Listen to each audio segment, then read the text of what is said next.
Good afternoon, everyone, and welcome to our YouTube live stream. Glad that you're here. My name is Glenn Tompkins, and I work for VectorVest, and we're glad to be doing this live stream by way of YouTube for you guys today. So if you're here, you're able to chat. I love the interaction. Please, by all means, chat in. Let me know who you are and where you're from. Glad again that you're here. The whole purpose of this is we're starting a little mini series on the YouTube channel called The 7 Secrets to Making Money in the Market. It's going to be a nice little way to learn how to effectively use the market. I got Jay Kana, 285. Hi, Glenn. Gary from Ottawa. Thank you that you're here. Daniel, how are you? Glad that you're here as well. I'm a big fan of the chat. By all means, feel free to chat in. I will be more than happy to answer any questions. And actually, today's presentation is going to require some interaction with you guys because I'm going to give you an opportunity within this mini series to get some stocks that you're currently investing in or stocks that you're currently interested in. We're going to analyze them. I'm going to show you how quickly you can analyze them, and I'm going to tie them into the 7 secrets of being able to make money in the market. So this is going to be a 3-session part, all 7 secrets, 2 today, 2 on the next session, and 3 on the last session. So if you like what you see today, by all means, come back. Also, the chat is important. You also have a subscribe button by way of YouTube. Utilize it. All right, utilize it. Subscribe for a trial. Great opportunity for you to test out the software that we're going to talk about. And also tap on the bell so that you be alerted to all of the upcoming streams that we'll have. All right, and that's what we want to do. First off, let me talk a little bit more about myself. Not that I'm vain or anything, but I've been with VectorVest now for 14 years. I love this software. I love being able to talk to you guys by any means necessary, whether it's on the phone, whether it's on a webcast, whether it's on a live stream. I love the opportunity to share with people the power of the VectorVest software. You get an opportunity to look in and learning what to do as far as how to work the software. So tap the bell so you'll be alerted as to when we're going to be coming on. A little bit more about the VectorVest software that I'll be representing today up in that corner right there. VectorVest software, stock advisory. What we're talking about here is a tool to help you to make better decisions in the market. That's the tool that I'm going to be using for the 7 secrets. That's the tool that I'm going to be showing you to make better decisions. Now, that tool is a tool to help you analyze any of the stocks that we have, manage stocks that you have, give you great information on the stocks that you have or stocks that you're interested in. That's what it's there for. We are not a broker, so you can't make any trades through us at all. But we're going to help you analyze any position. We'll help you analyze an industry or a sector as well. This company has been around for 30 years or more, and we're not a get-rich overnight kind of scenario. There's nothing here that I'm going to tell you that is the holy grail to investing. That's not what we do. But if you're looking for an opportunity to consistently make money in the market, the VectorVest tool is what we use, what I'm going to show you, and how to effectively use the power within that software to make money. So again, very happy to be utilizing the YouTube live channel. We've posted a lot of videos in this channel over time. But just to let you know, now we're moving a little further into that channel by doing live presentations, and you're going to be part of that. So again, use the chat, subscribe to the software if you like it, and don't forget to tap the bell. So let's get into what the 7 secrets are. I'm going to give you, where's my mouse? There we go. I'm going to give you a list of what the 7 secrets are. And the first secret, as you can see, says, keep it simple. All right. The second one is read graphs, heed the color guard, exploit the home page, learn to trade options, staying informed, and being an optimist. Those are the 7 secrets, and I'm going to break them down for you again into 3 different sessions covering the first 2 today. So again, if you don't, if you really want to stay on top of what's going on here, make sure you sign up or attend all of those. Thank you, Daniel. Daniel's in the background. He's the executive producer. I want you all know that. And Joey is my producer. Say hi, Joey. Hi. There he is. He's the guy that helps me to look good on the screen and takes care of all of the optics in the background for me and keeps me on track. So thank you for being here, Joey, and my executive producers in the background. He's the super guy. He can do what he wants. I want a fruit basket, though. Okay, as long as he understands that I want that. So with this, the 7 secrets, let me see if I can do this right. There we go. I'm going to start off with the first one. Dang it. I'm going the wrong way. There we go. Keep it simple. All right? Got to get used to that. We're going to start with keep it simple. Keep it simple sounds just like its name says. When you start with anything, the simpler you keep it, the easier it becomes. The easier it becomes, the more you'll use it. The more you use it, the more confidence it will bring to you. So when we start off with looking at this software, keeping it simple is going to be very important to making it all happen. Now, how did we all get started? From these 7 secrets, let's talk about how VectorVest got started. Our founder is Dr. Bart DeLito, all right? He's the maker of this software, and it was a while ago, he had a lot of frustration about trying to invest in the market. Bought at the very market top, sold out at the top, bought at the bottom, somewhere along those lines. He didn't do what he was supposed to do. All right, because he didn't get the information that was needed for him to do the right things.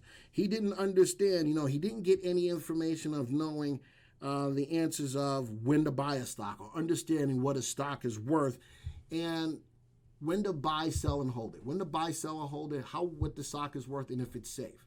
So what happened was he got snowed in a long time ago, and he picked up a magazine and he was trying to get those answers, and those answers weren't given to him. And he said, man, that's not what I need, and let me put together what I need. And he's a doctor in a mechanical engineering doctor, and he came up with algorithms to be able to answer the questions of knowing what a stock is worth, if it's safe, and if it's going up in price or not. Don't need that one yet. All right, so when doing that, and he put these algorithms together, and in 1988, he started mailing out a booklet on a weekly basis that gave the people the answer of knowing what a stock is worth, if it was safe, and if it was the right time to buy, hold, or sell. And that was started back in 1988, and it was a little blue book that he sent out every week. The beautiful thing about that is he could take that book with you wherever you went and have all of the answers that you needed with you at any given time. So he tracked those stocks with their value, how safe they were, and if it was okay to buy, sell, or hold. Now, fast forwarding to today, we track over 23,000 stocks globally. We track 7 different markets to include the U.S., Canada, Australia, UK, EU, what am I missing? Hong Kong, and Singapore. 7 markets. So we track 7 markets globally, and through those 7 markets, we track over 23,000 stocks. So now we do this all digitally, and every stock you can find out what it's worth, how safe it is, and if it's the right time to buy, hold, or sell. So we've come a long way over time to get you to the point of where we are. In this software, this analysis can be used on any stock in any of the markets that we track to analyze, and I'm going to show you how to analyze a stock in 30 seconds.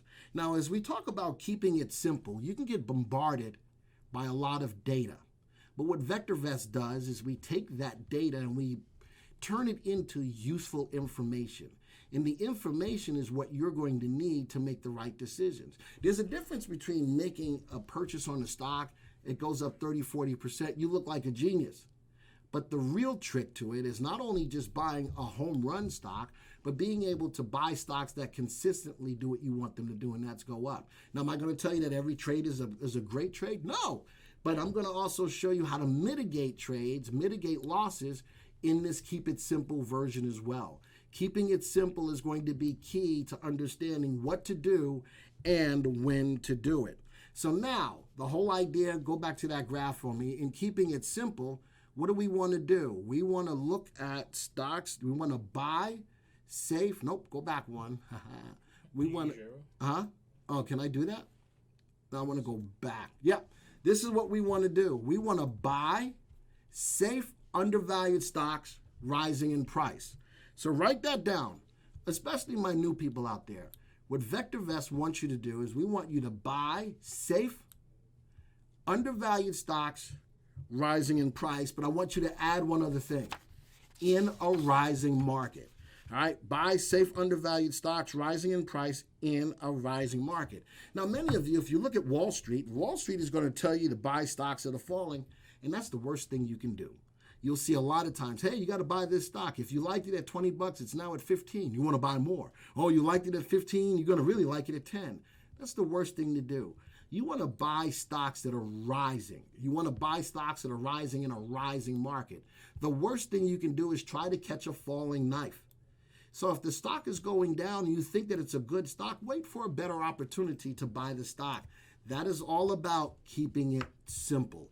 All right, so now what we're going to start to do is we're going to start to get into the VectorVest system. Now, the VectorVest system, we can go up. Can I go up one slide? Yeah. Oh, there it is. The VectorVest system uses some of our core proprietary indicators. Each one of these indicators that you see right here are our core proprietary indicators cast on a scale between 0 and 2. We make it easy. If the indicator is above the value of 1, it's favorable.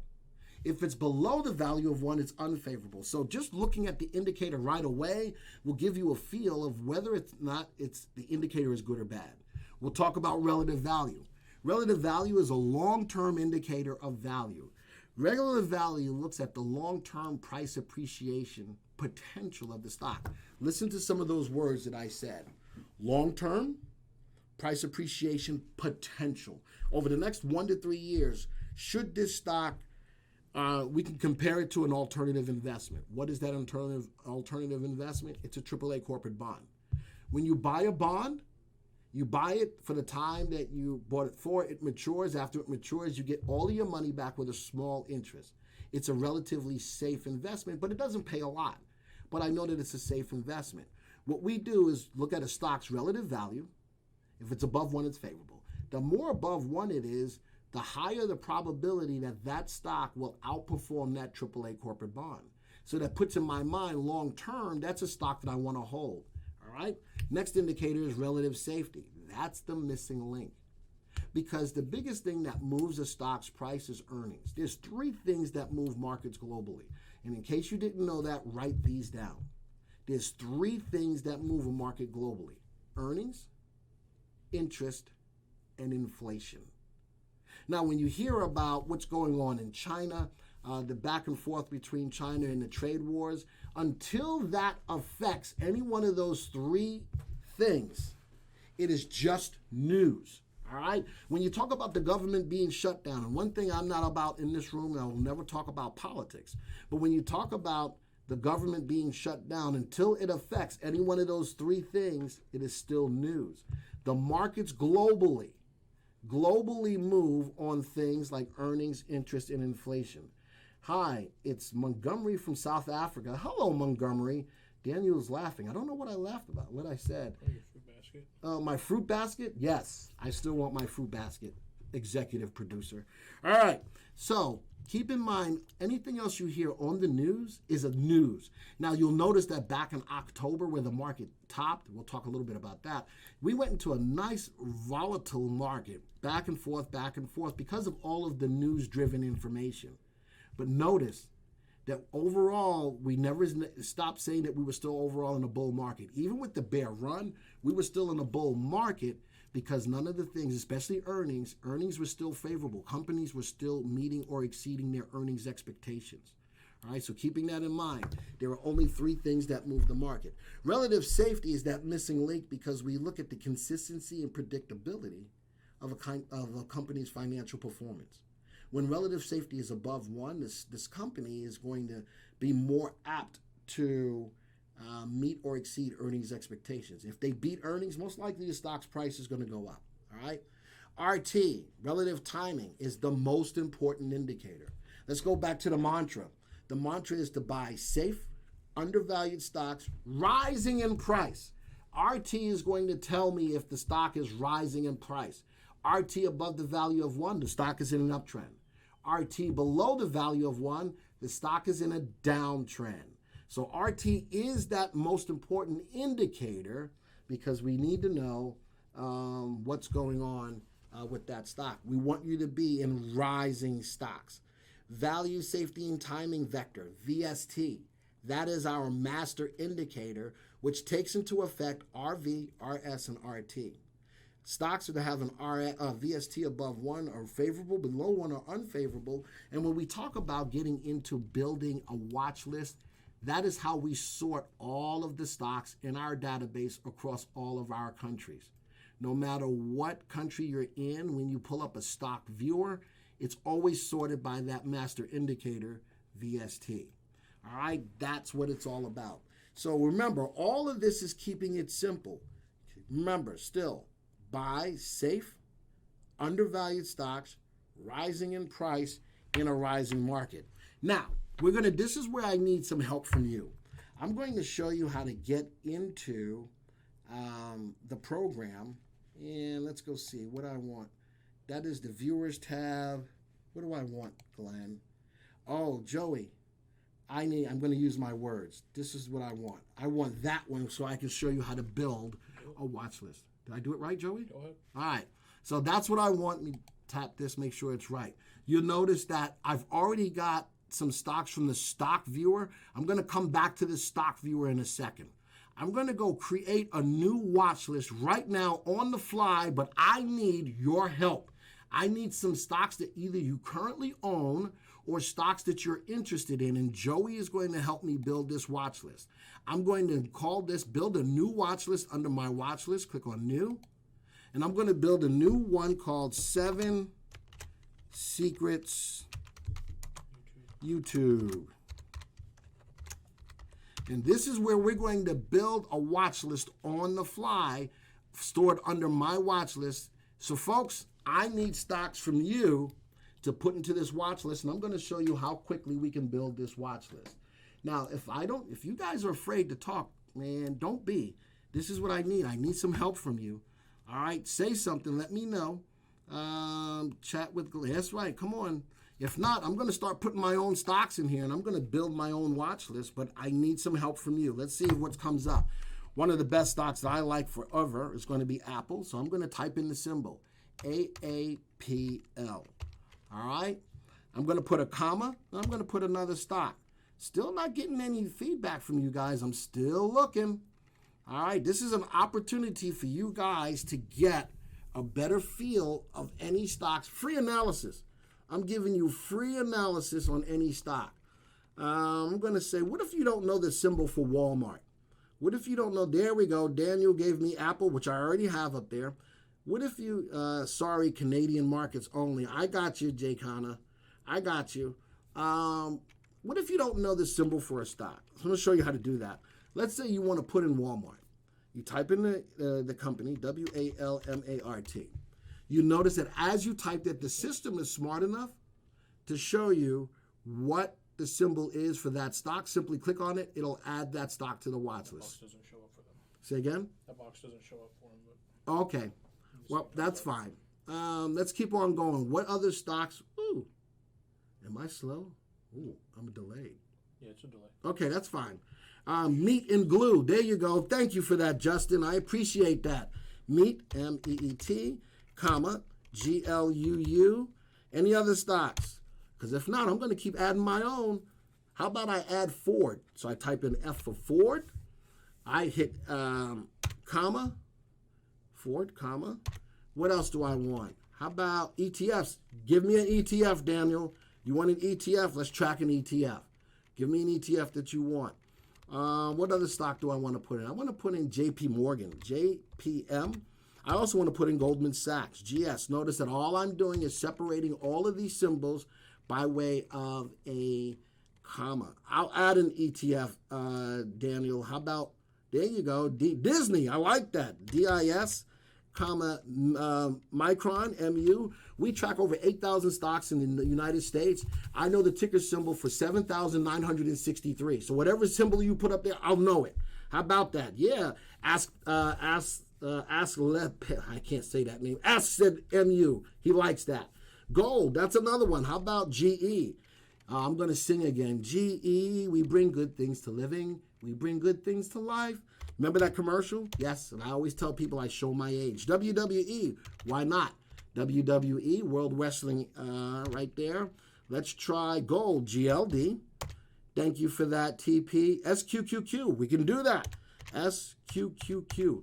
So, if you don't have any other stocks, I'm going to leave that alone. But if you get other stocks that you want to look at, we'll take a look at them as we go along. All right? So simply, now that I have all of those stocks in that list, I simply hit the enter, and now it builds my watch list. What did you do, Joey? I was on Oh, now I get to hit enter. Boom.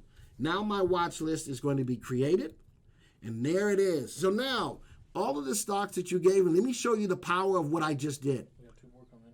All right. All of the stocks that you gave me, notice that they didn't load the way that you gave them to me. They were automatically sorted by our master indicator, VST.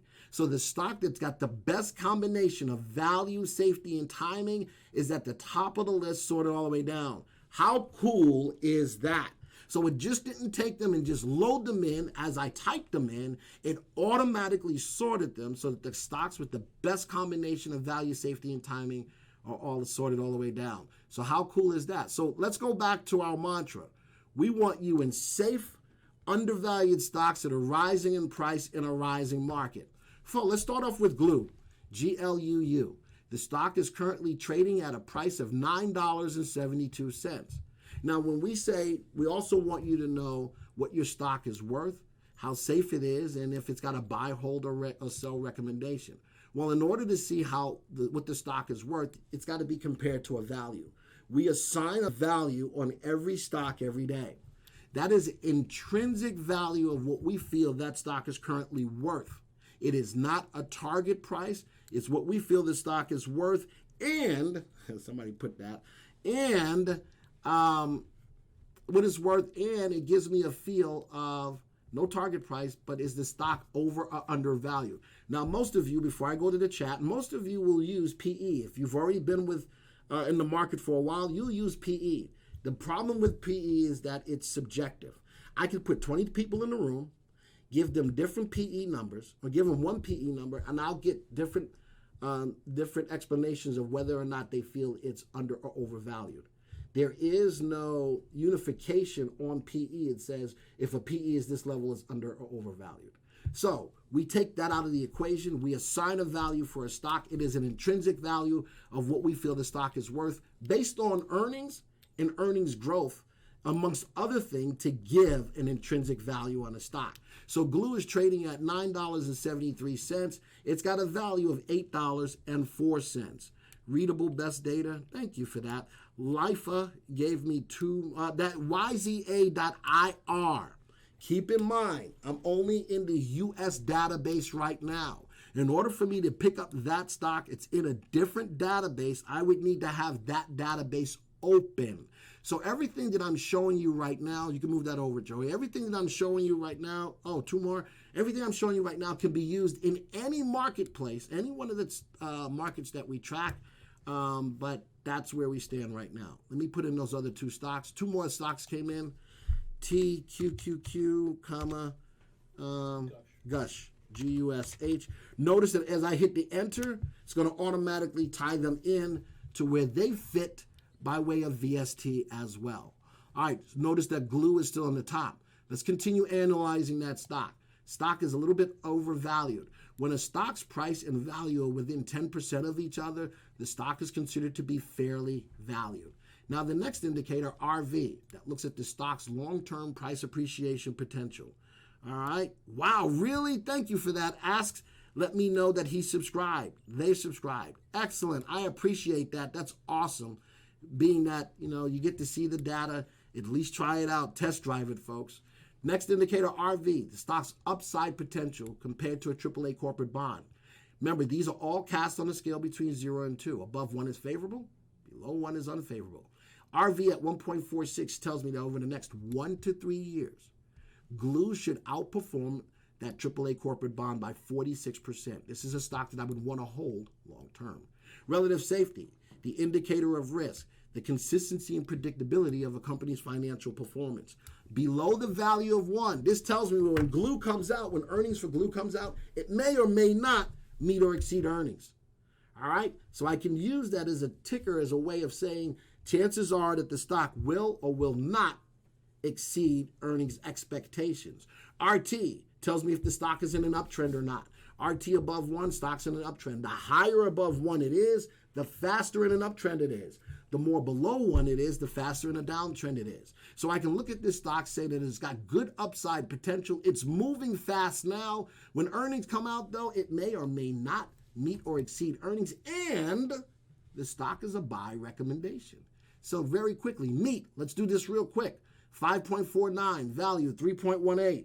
And when that happens, the stock is overvalued. Now, buying a stock that's overvalued, is that a bad thing? Chat in the room. Is that a bad thing to buy a stock that's overvalued? And while you're chatting, I'm going to answer the question. No, it's not a bad thing. It just means that people are willing to pay a premium. They're willing to pay more than what the stock is worth. And if enough people are willing to do that, it will drive the stock's price higher. But in its way of knowing if it's over or undervalued, I can see that it's overvalued, but it's not altogether a bad thing.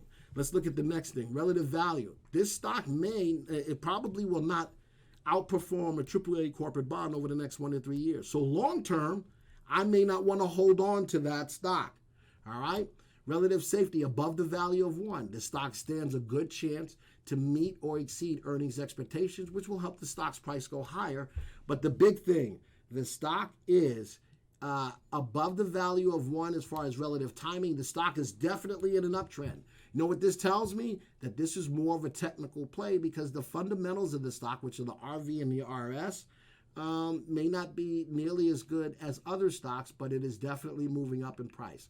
Let's go to the bottom of the list. GE, $9.13, value $5.59, overvalued. All right, not altogether a bad thing. Let's look at the indicators though. Relative value. The stock does not have a good chance of outperforming a AAA corporate bond over the next 1 to 3 years. Probably not a stock I want to hold long term. Relative safety, below the value of 1. Probably not a stock that I want to hold through earnings because chances are it may not meet or exceed earnings. Relative timing, below the value of 1. The stock is in a downtrend. Moving over, the stock has got a hold recommendation and it's got the lowest VST on the list. This is how you analyze the stocks that you have. And I can go through each and every stock. I can show you, even though Apple has got good fundamentals, look at that. Relative value above the value of 1, this stock should outperform a AAA corporate bond by 46% over the next 1 to 3 years. Relative safety above 1. When earnings comes out, most likely Apple is going to meet or exceed earnings. What's hurting it right now? RT is below the value of 1. The stock is currently in a downtrend, and the stock is a sell recommendation. All right, let's go add one more stock. I'm going to put on PCG. One more stock, PCG. Hit enter, and there we go. That should end up towards the bottom as well. Analyze it. The stock is $7.12 value, so it's greatly undervalued. It's got good upside potential, but it's not a safe stock, and holy smokes, it's getting killed, moving down lower and lower and lower. And I'll have another presentation not too long from now talking about how we called where this was a great opportunity to short. Right now, the stock is currently a sell recommendation. Look out for a short presentation on that stock not too long from now. So these are the stocks that we looked at. These are the stocks that we've built into a watch list. So I'm going to show you something. Let me show you again the power behind the software. Let's say that as a group, these are the stocks that we own. All right, as a group, these are the stocks that we own. Before I do that, though, let me do something else. Let me look at one of the ETFs. Why? Because it's going to be a little different than the other stocks. ETFs are exchange-traded funds, okay? How about TQQQ? The price and the value will always be the same. It's hard to put a value on an index or on a group of stocks, which ETFs cover, Okay, you'll notice that the RV and the RS will always be at 1 for the same reason. It's hard to put a relative value and a relative safety on a group of stocks or on an index. But when I'm looking at an ETF, what I am looking specifically is at RT. Is the ETF in an uptrend or downtrend? The higher above 1 it is, the faster in an uptrend it is. The more below 1 it is, the faster in a downtrend it is. So when I'm looking at ETFs like TQQQ, like gold, look at the RT on gold, still above the value of 1, but not nearly moving up as fast as TQQQ. Let's look at Gush. Oh man, Gush is getting beat. How about being able to see that the relative timing on Gush is not that good? I shouldn't be in that as an ETF right now. SQQQ, below the value of 1.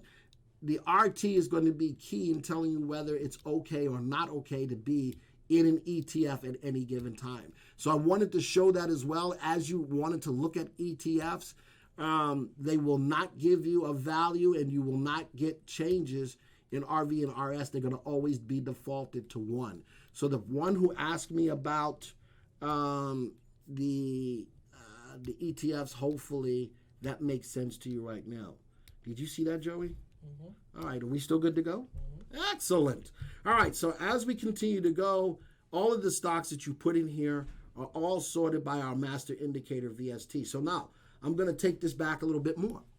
If we were a group of people who own these stocks, I'm going to show you how to weed your garden. All right, so watch this.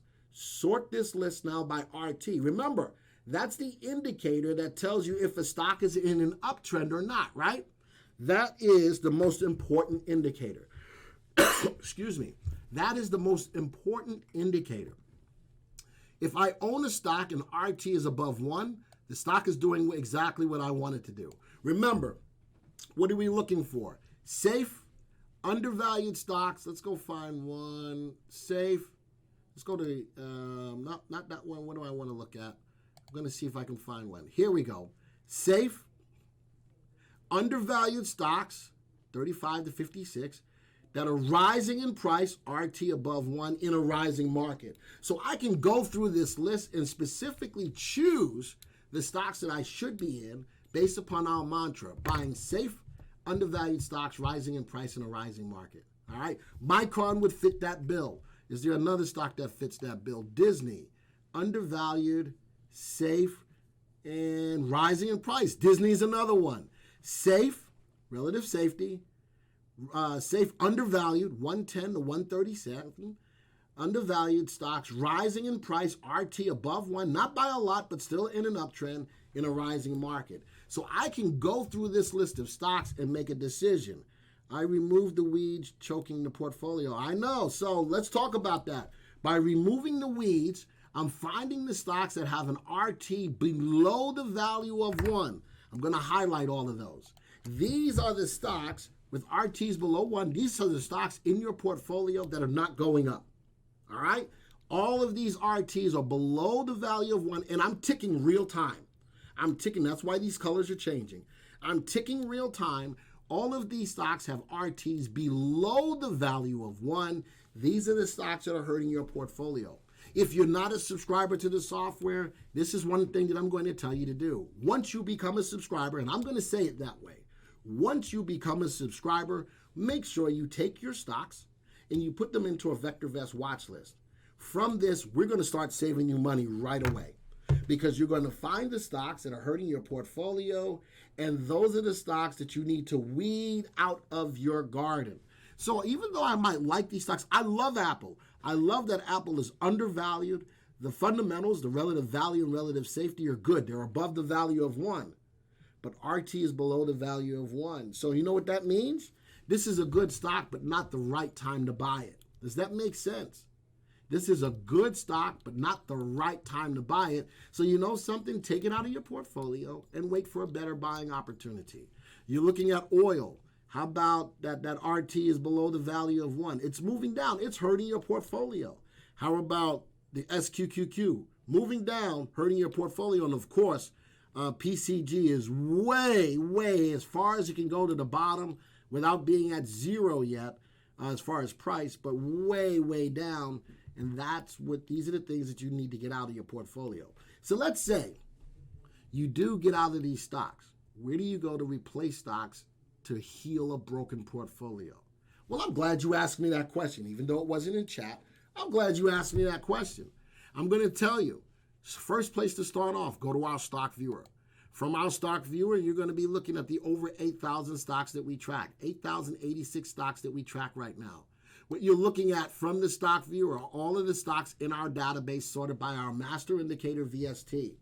These are the types of stocks that you want to replace to heal your broken portfolio. Remember, these are sorted by our master indicator VST, sorted all the way down.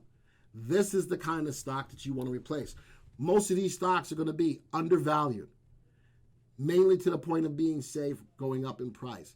ATUT, that's a little overvalued. Here's another one, SMTX. Undervalued, the safety is not quite where I want it to be, but it is rising in price. Glue, we already talked about that. Let's talk about 26. How about Kirkland? Undervalued. Safe, it's above the value of one, so it's favorable, rising in price. So I can look at any stock and make sure that they fit our mantra of safe, undervalued stocks rising in price in a rising market. All right? A lot of these stocks are overvalued. Does that make it bad? No, it does not. There's a lot of stocks in the market right now because of interest rates. Not a lot of people putting money in the bank. They're putting them in the market because interest rates are still at historic lows. So there's a lot of money in the market driving prices of stocks higher. And sometimes it will raise it higher than the value, but that's why I say it doesn't make it a bad stock, especially if a stock is overvalued, but it's got a relative value above one. These are what we call glamour stocks. These are stocks that have great upside potential that right now are just overvalued. All right, so that's how you heal a broken portfolio, by making sure you go into your watch list, build your watch list. Do me a favor. Let's go back to this other screen. I'm going to use my words. Go back to the slides. Because even though I talked to you about the watch list, there you go. It provides the fastest, easiest way to learn VectorVest. Okay? Takes the guesswork out of managing your portfolio. I walked you through what you look for in your watch list. It saves hours and hours of valuable time. Folks, what I just showed you will not only save you time, but save you money in your portfolios right away. As soon as you subscribe, this software is going to start saving you money as soon as you subscribe and put your stocks into a watch list. There you go. All right. So building that watch list of stocks is part of keeping it simple. Let's go to the next slide real quick. Keeping it simple, manage your portfolio by selling low VST stocks. In this case, I got you to sell out of low RT stocks. But if I sort it by VST, let's go back to my 7 Secrets YouTube. If I sort this by VST once again, all right, I can then turn around and sell the stocks that have the lowest VST. All right, same scenario, pretty much, and it's going to pretty much be right in line with the stocks that have RTs below 1 as well, pretty much. All right, so there we go. And buy high VST stocks that are going up in price. I showed you how to go to the stock viewer to find the high VST stocks going up in price. Now, let's get on to the second secret. Everybody, did you like the first secret? All right, remember, we're keeping it simple. Does that make sense about how to keep it simple? All right, now we're going up to, dang it, read the graphs. Which way am I supposed to go? Anyway, there it is. Secret number 2, read the graphs. Did anybody have any comments about the keep it simple part of it? Simply build your watch list, look at your stocks to help you to make a decision on the stocks that you need to get rid of to heal your portfolio. That healing the portfolio part, folks, is going to make a big difference in your ability to make money or not. All right? So now we're going to get into reading the graphs. Let's go back to the slides real quick. In learning to read the graphs, here we go. There we go. In learning to read the graphs, what are you going to do? The graph is, what we like to say, a picture is worth 1,000 words. All right? Graphs don't lie. If you're looking at a graph and you're trying to make a decision on what you want to do with the stock, you need to move on from that graph. You are not going to be able to will that graph into what you want to do. And we always try to do that. Well, you know, it sort of looks bad, but it looks, no. Graphs don't lie, and graphs are going to give you the actual factual data of what's going on. Looking at the price movement of the stock is going to help you to make sure that you're buying into the right stock at the right time. You want to buy into stocks that are rising. The graph is the DNA behind the stock. What you see is what you get.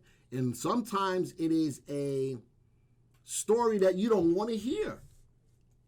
You're in a stock and you say, man, I really like that stock, but the stock says no. Thank you very much, Clay. I appreciate that. And thank you for that, Daniel, as well.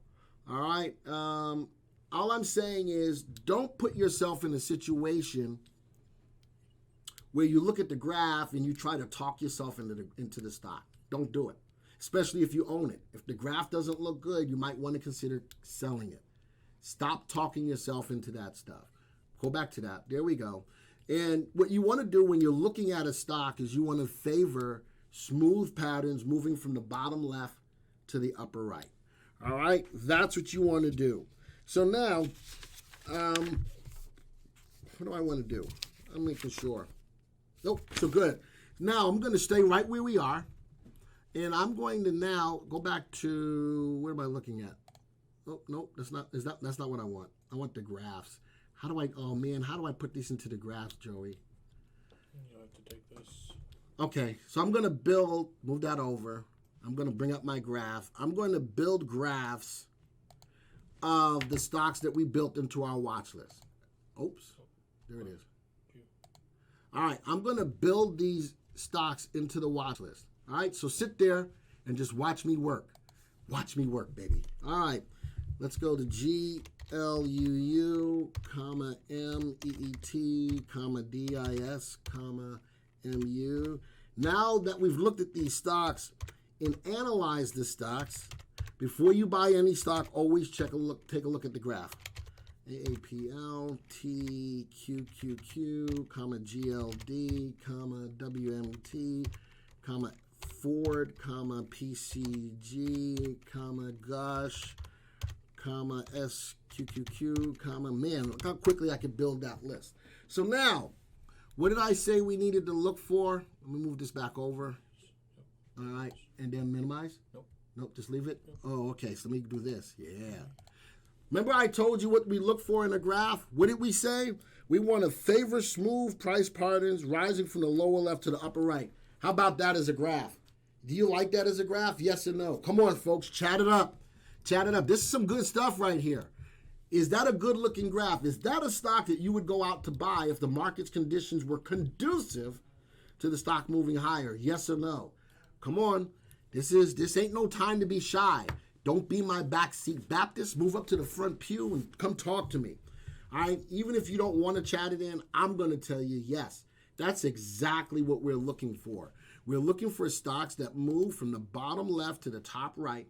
And this graph has some specific things on it. We have an indicator on here known as the stop price. The stop price is your line in the sand to get out of the stock.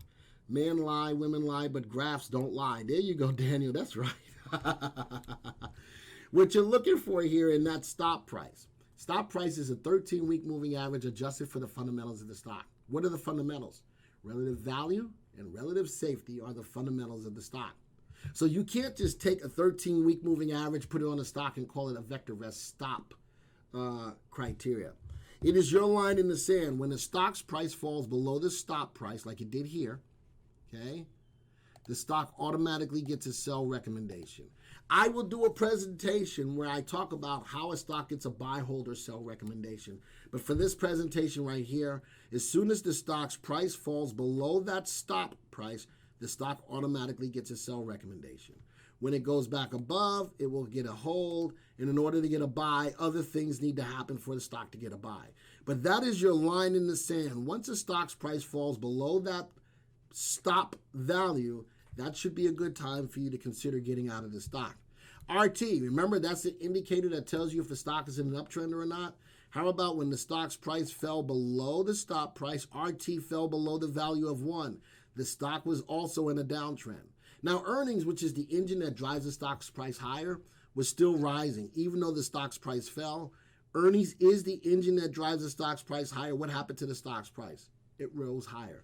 That is the definite correlation behind rising earnings and eventually rising price. But at some point in time, even though the earnings look good, there is a bad time to be in a good stock. You need to be able to determine that, and the graphs will help you do that. Right now, what's the stock doing? Running up higher, hitting a new high. RT is really running. Earnings are starting to turn over a little bit, but still definitely moving higher over the last year. Let's go to the next graph. Next one here, meat. Moving from the bottom left but the top to the top right, but a lot more volatility. This is what we say. What you see is what you get. This stock may look good now, but if you're looking forward, if you can't deal with these pullbacks, what you see now is probably what's going to happen in the future as well. You probably are not looking at getting into this stock. Unless you're just saying, man, the stock's moving up, I'm going to jump all over it. Okay. RT is above 1, starting to fall and pull back a little bit. Stock's price starting to pull back a little bit. See that correlation between the stock's RT and the stock's price? Man, this stuff is right on point. Right on point. Next one, Disney. Still pretty flat over the year, but a lot of volatility up and down, up and down, up and down, along with RT as well. The one thing I do like about it, though, the earnings per share on Disney is still growing. So for the long haul, I think that Disney still has the wherewithal to keep rising, but I wait for the right times to be in it and get out of it at the wrong times. Why not make money when you can? Take your profits, wait for a better opportunity, make money when you can, take your profits, play it to the downside or wait, make money while you can. Do that over and over. Having this kind of analysis is going to help you to capitalize on the money-making opportunities when they're right and get out of the stock on the times when the stock is going down in price. Folks, you can't get any simpler than this. Even though this is the reading the graphs, this is why the graphs are so important. Go to the next stock, MU. Looked good at the beginning of the year and then fell hard. Fell hard. Earnings just, earnings started to fall. Big bash or big fall in earnings. Something came across. A big bash in the earnings. And man, is the stock getting ready to turn around now? It's no longer a sell recommendation right now, but man, this stock has gotten beaten up big time. How do you deal with IPOs that won't have a market history? Good question. So when an IPO comes out, it won't have the market history. I'm always going to be of the mindset, wait. Now, what's going to initially happen on an IPO? It's going to jump up. Why? Because it's news driven. But you'll notice that a lot of stocks in our database, when the IPO comes up, the stock will run. It won't have favorable fundamentals. It takes time for that to happen. All right, Daniel says, what is the blue line? That is the stop price of the stock. Remember, that's the 13-week moving average of the stock's price adjusted for the fundamentals of the stock. That is what the blue line is. So going back to Justin's question, in regards to the IPOs, a lot of times IPOs are going to look unfavorable in the VectorVest software because it doesn't have a significant enough amount of data to give it a real. And most times when the IPO first start, it ain't making money. It's being driven by news. It's being driven by the anticipation that the stock is going to go up. But every time you see an IPO, for the most part, not every time, most times you see the IPO after the stock IPO, it pulls back. Does that make sense? But VectorVest will give you the actual factual data based upon that. So IPOs are news driven. VectorVest is giving you the data behind it. Hold on. That's my VectorVest cup with VectorVest water. That's super water. Woo! That's some good water right there. All right. So let's go look at a couple more stocks. Let's go. That one is not looking favorable from the bottom left to the top right. A lot of volatility. So again, when you look at a stock, you say, man, I like me some JP Morgan. But when I look at the graphs don't lie. Do you like that? Do you like sitting through all of that? And if you don't, then that's not a stock for you. But the stock is moving up now. Am I going to deter you from buying it? No. But if you look at the graph and you know that this happens, what do you think is going to happen going forward? The stock is going to continue to do the same thing. Can you stomach the move? If you cannot, move on to the next graph. That's much better. Here's the WWE. Let's get ready to rumble. And there you go. Look at it run. And then when October high hit and the volatility in the market hit, this stock was not safe from that. It got hit through that volatility. But what is it doing now? It's starting to rebound and start moving up. It is now a buy recommendation. RT is above the value of 1 and rising. Earnings per share is rising. You now get an opportunity. How about we got higher lows? Higher lows as the stock is coming up. Thank you. All right, that's what you're looking for, and you're looking for the right opportunity. And this graph is telling you. I'm going to show you something. I'm going to draw a freehand line. Look at that. That's a trend line on the stock. And as long as the stock's price can stay above that trend line, that's what you're looking for. Could this be a good opportunity? As long as that trend line is intact, whoo, that's a good play. Stock's price is definitely moving up. Is that a 13 or is it simple or exponential? It is a simple moving average, but again, it is adjusted for the fundamentals of the stock. It's a 13-week simple moving average, but the other thing that you cannot add into that stop price is looking at the fundamentals of the stock. All right, let's go look at another couple of stocks. I like that WWE now is that it's running. After it got hit, look at that, nicely running higher. Graphs do a great job. Woo! Goldman Sachs, don't look so good. What is it doing now? It's starting to run now, coming off of a bottom. The stock moved from a sell to a hold, currently now to a buy. It's got the recommendation of a buy because it did all of the right things to get a buy. Look at that nice move on RT. Look at the earnings per share. They make money. But even through here, even though they make money, this is a bad time to be in a good stock. That's what these graphs are all about. Couple of more. What else is here? Apple, beautiful looking graph towards the beginning of the year. Again, got affected by the volatility in the market after the October high. What is it doing now? A lot of these stocks are giving you great insight as to thinking about getting into them now. What would I be looking for Apple? I need that RT to go above 1. That's my confirmation that the stock is currently in an uptrend. It's moving up nicely from the bottom. If I'm a little bit more aggressive, I'm in it. I got you. All right? But if I'm a little bit more tentative and I want more confirmation, why not wait for RT to go above 1? Well, Glenn, you can leave a lot of money on the table. Would you rather leave the money on the table or jump in now and start losing money? Possibly it's there. RT gives you more confirmation that the stock's in an uptrend. A lot of times, if you're jumping in now, you say, I like what it looks like now. As a technician, you might use moving averages to jump in and use that. Nothing wrong with that. Nothing wrong with that. But if you're still looking for real confirmation to get in, I would wait till RT goes above 1. I bought that from my son. He loves WWE. That WWE stock looks good right now. All right, let's go. Whoops, what did you do, Joey? Stop doing that. All right, one more stock. TQQQ. Look at it run. This is a triple leveraged or a leveraged, I think it's triple leveraged on the Qs on the NASDAQ. As the NASDAQ has been starting to run, this ETF has been running. Look at it. Now above that value of the stop, it is now at least a hold. Look at that run. Earnings per share won't be on ETFs, but I'm looking at relative timing. When RT is above 1, it's a good time to be in these ETFs. It does a good job.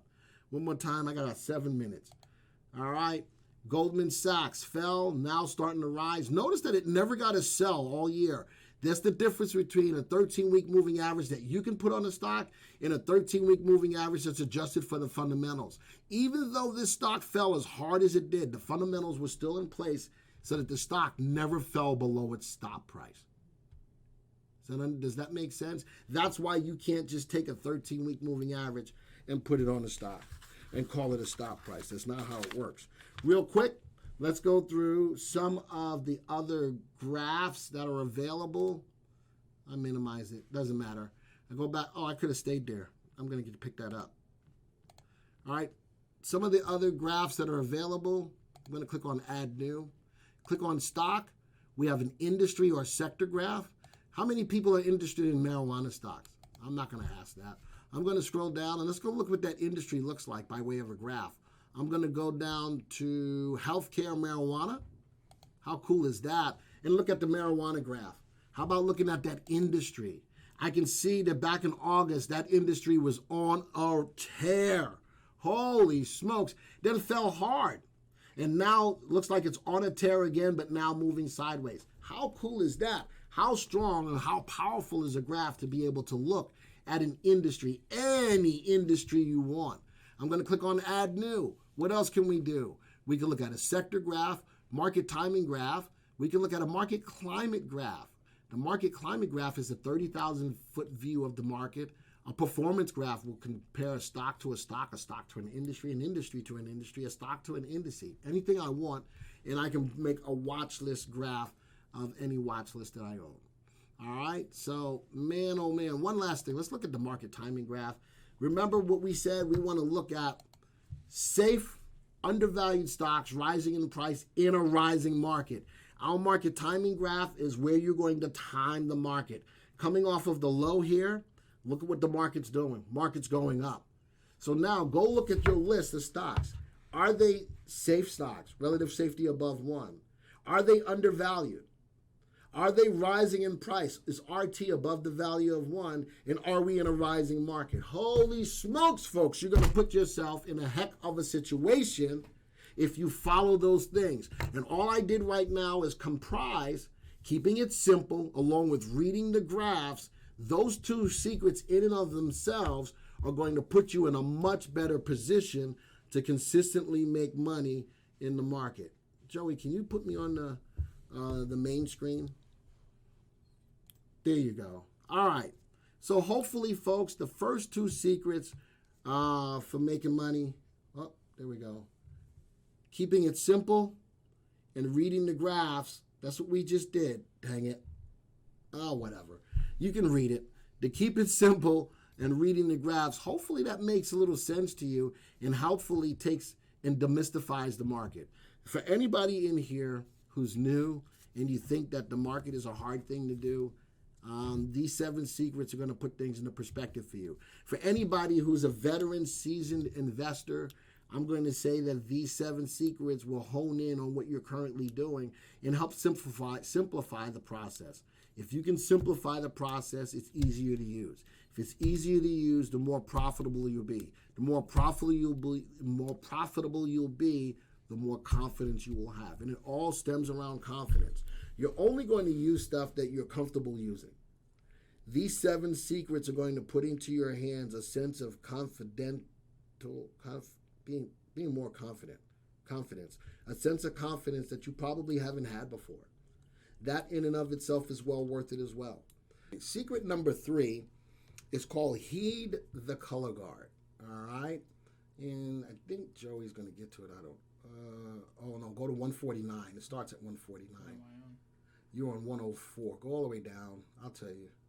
All right, good. Manage to keep going down, keep going down, keep going down. Third secret. There it is. All right. Put that up for them. All right. And I want you to see that. He's going to bring it up. The third secret is called heed the color guard. And we're going to start off with that as he puts that up. I can click on it now? Yeah. So using the VectorVest software, heed the color guard. The color guard, we like to talk about the color guard being the newspaper into the homepage, being the newspaper into the market for you. And part of that homepage, part of that newspaper really entails the color guard. And the color guard is a traffic light into the market.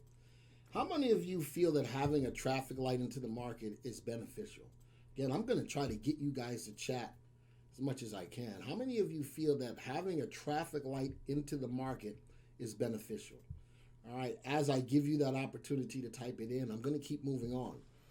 That traffic light, well, just like a traffic light does, when you see green, it's okay to buy stocks long. When you see a lot of red, it's not a good time to buy stocks long. And when you see a lot of yellow, it's a good time to be cautious in the market or slow down. And I think being able to have that information at your fingertips puts you in a better position to know when it's okay to really add on to your positions, buy new positions, hold on to your existing positions, or start selling out of some of the positions you own, or stop buying stocks long. And if you have that information, it's going to help you make a better process to be able to consistently make money. Now, you'll hear me say this on more than one occasion. There's a difference between making money in the market and consistently making money in the market. We're in the business to show you how to consistently make money in the market. That's what we do. You can pick a stock, make a lot of money, and think that you're a genius. Man, I made a great decision. But what happens with your next trade, or the trade after that, or the trade after that? Now, I'm not going to tell you that every trade that you pick with VectorVest is going to be a profitable trade. But I will tell you, we'll give you a higher propensity of probability. Propensity of probability. Wow. Say that 10 times real time. Say that 10 times really fast. You're going to get the propensity to have the probability to make more money than not. And learning how to mitigate losses is going to be important too. So when we're looking at heating the color guard, looking at that home page, using that home page as your real traffic light into the market, you're going to be better at ease, especially when the market's going awry, especially when the market is going crazily volatile. This becomes the beacon that steers you through stormy waters. And, I think we all need that at some point in time. Because if not, we're going to get lost in the ocean, drift around a lot, and not have a defined direction of where we need to go. And sometimes it gets you caught out there to the point that you drown. We don't want that to happen. We are that beacon to guide you through the stormy waters to the shore. All right? So heating the color guard is another powerful secret within the top 7 secrets. So now I'm going to start us off on the home page. And this home page, again, is your traffic light into the market. Currently, as we look at how many stocks we track 8,094 stocks in the database. That's in the U.S. database. And remember, we track over 7 databases, and they all have the amount that fits that country.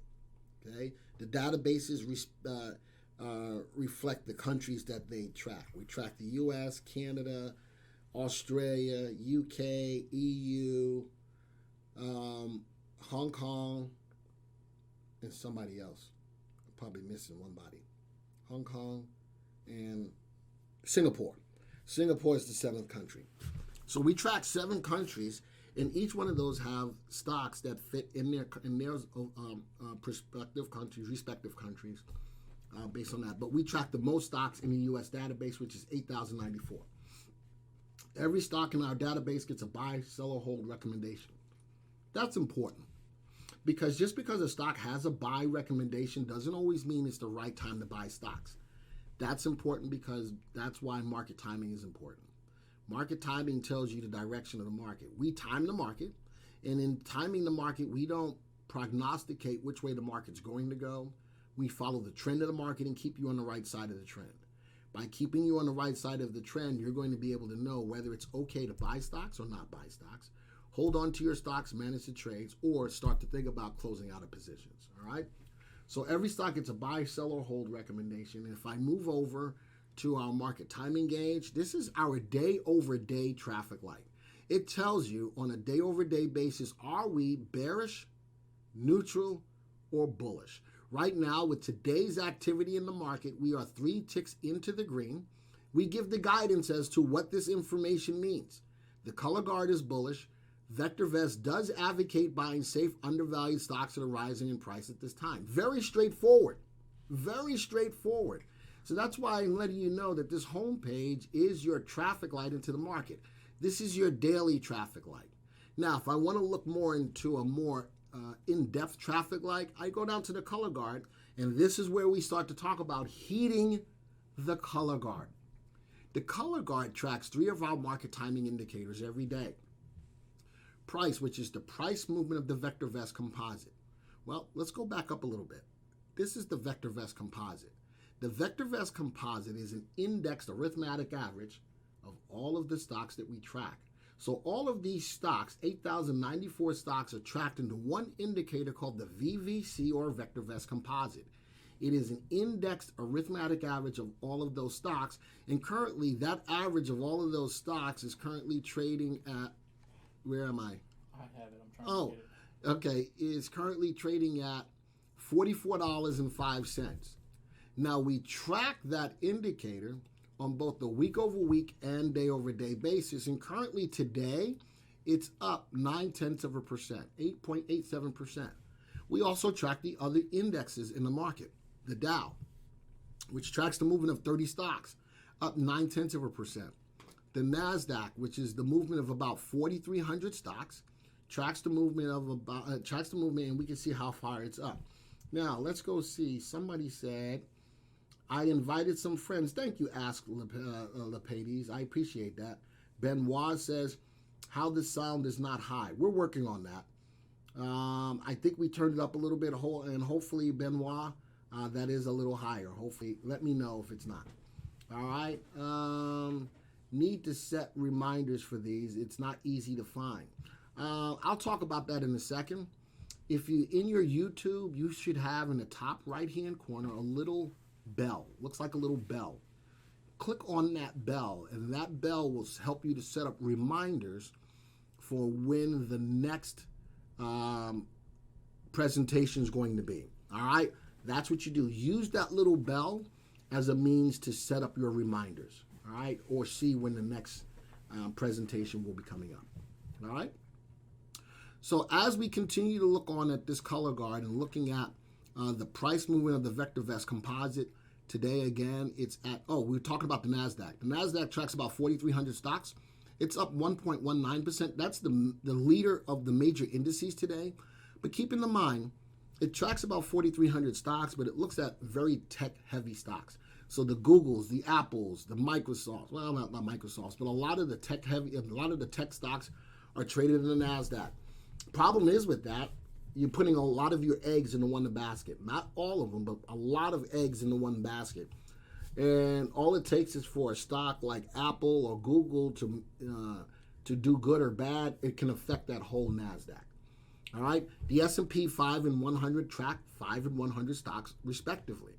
A lot of the stocks that are tracked in the S&P 500 are very good stocks, but would you rather track the movement of 500 stocks or track the movement of over 8,000 stocks?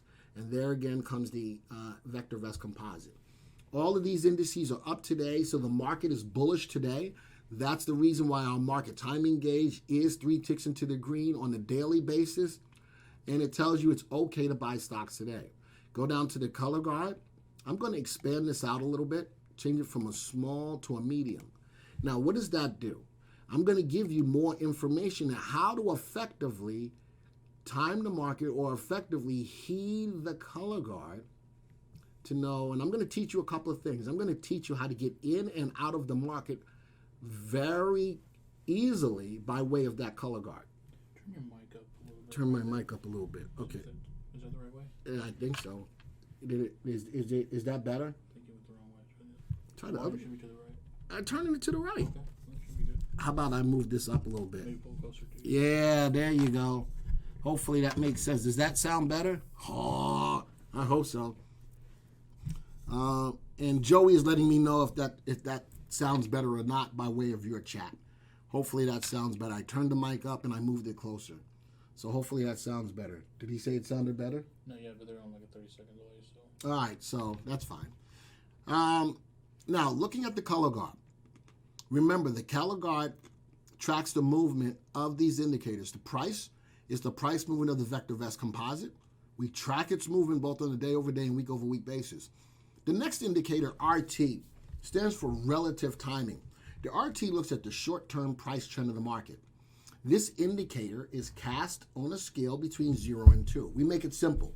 It's good? Excellent. We make that simple.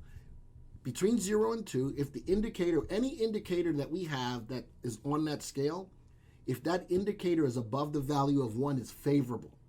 If it's below the value of 1, it's unfavorable. So that's a good thing. 0 to 2, above 1, favorable, below 1, unfavorable. This indicator, though, looks at the short-term price trend of the market. It's going to only answer one question for me. Is the market in an uptrend or a downtrend? When RT is above 1, the market's in an uptrend. The more above 1 it is, the faster in an uptrend it is. When it's below the value of 1, it's in a downtrend.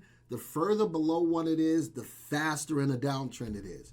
So that indicator is a very simple indicator to use, but it's a powerful indicator in determining if the market really is in an uptrend or a downtrend. So that indicator is super important. Now, when I'm talking about that this functions like a traffic light, use that.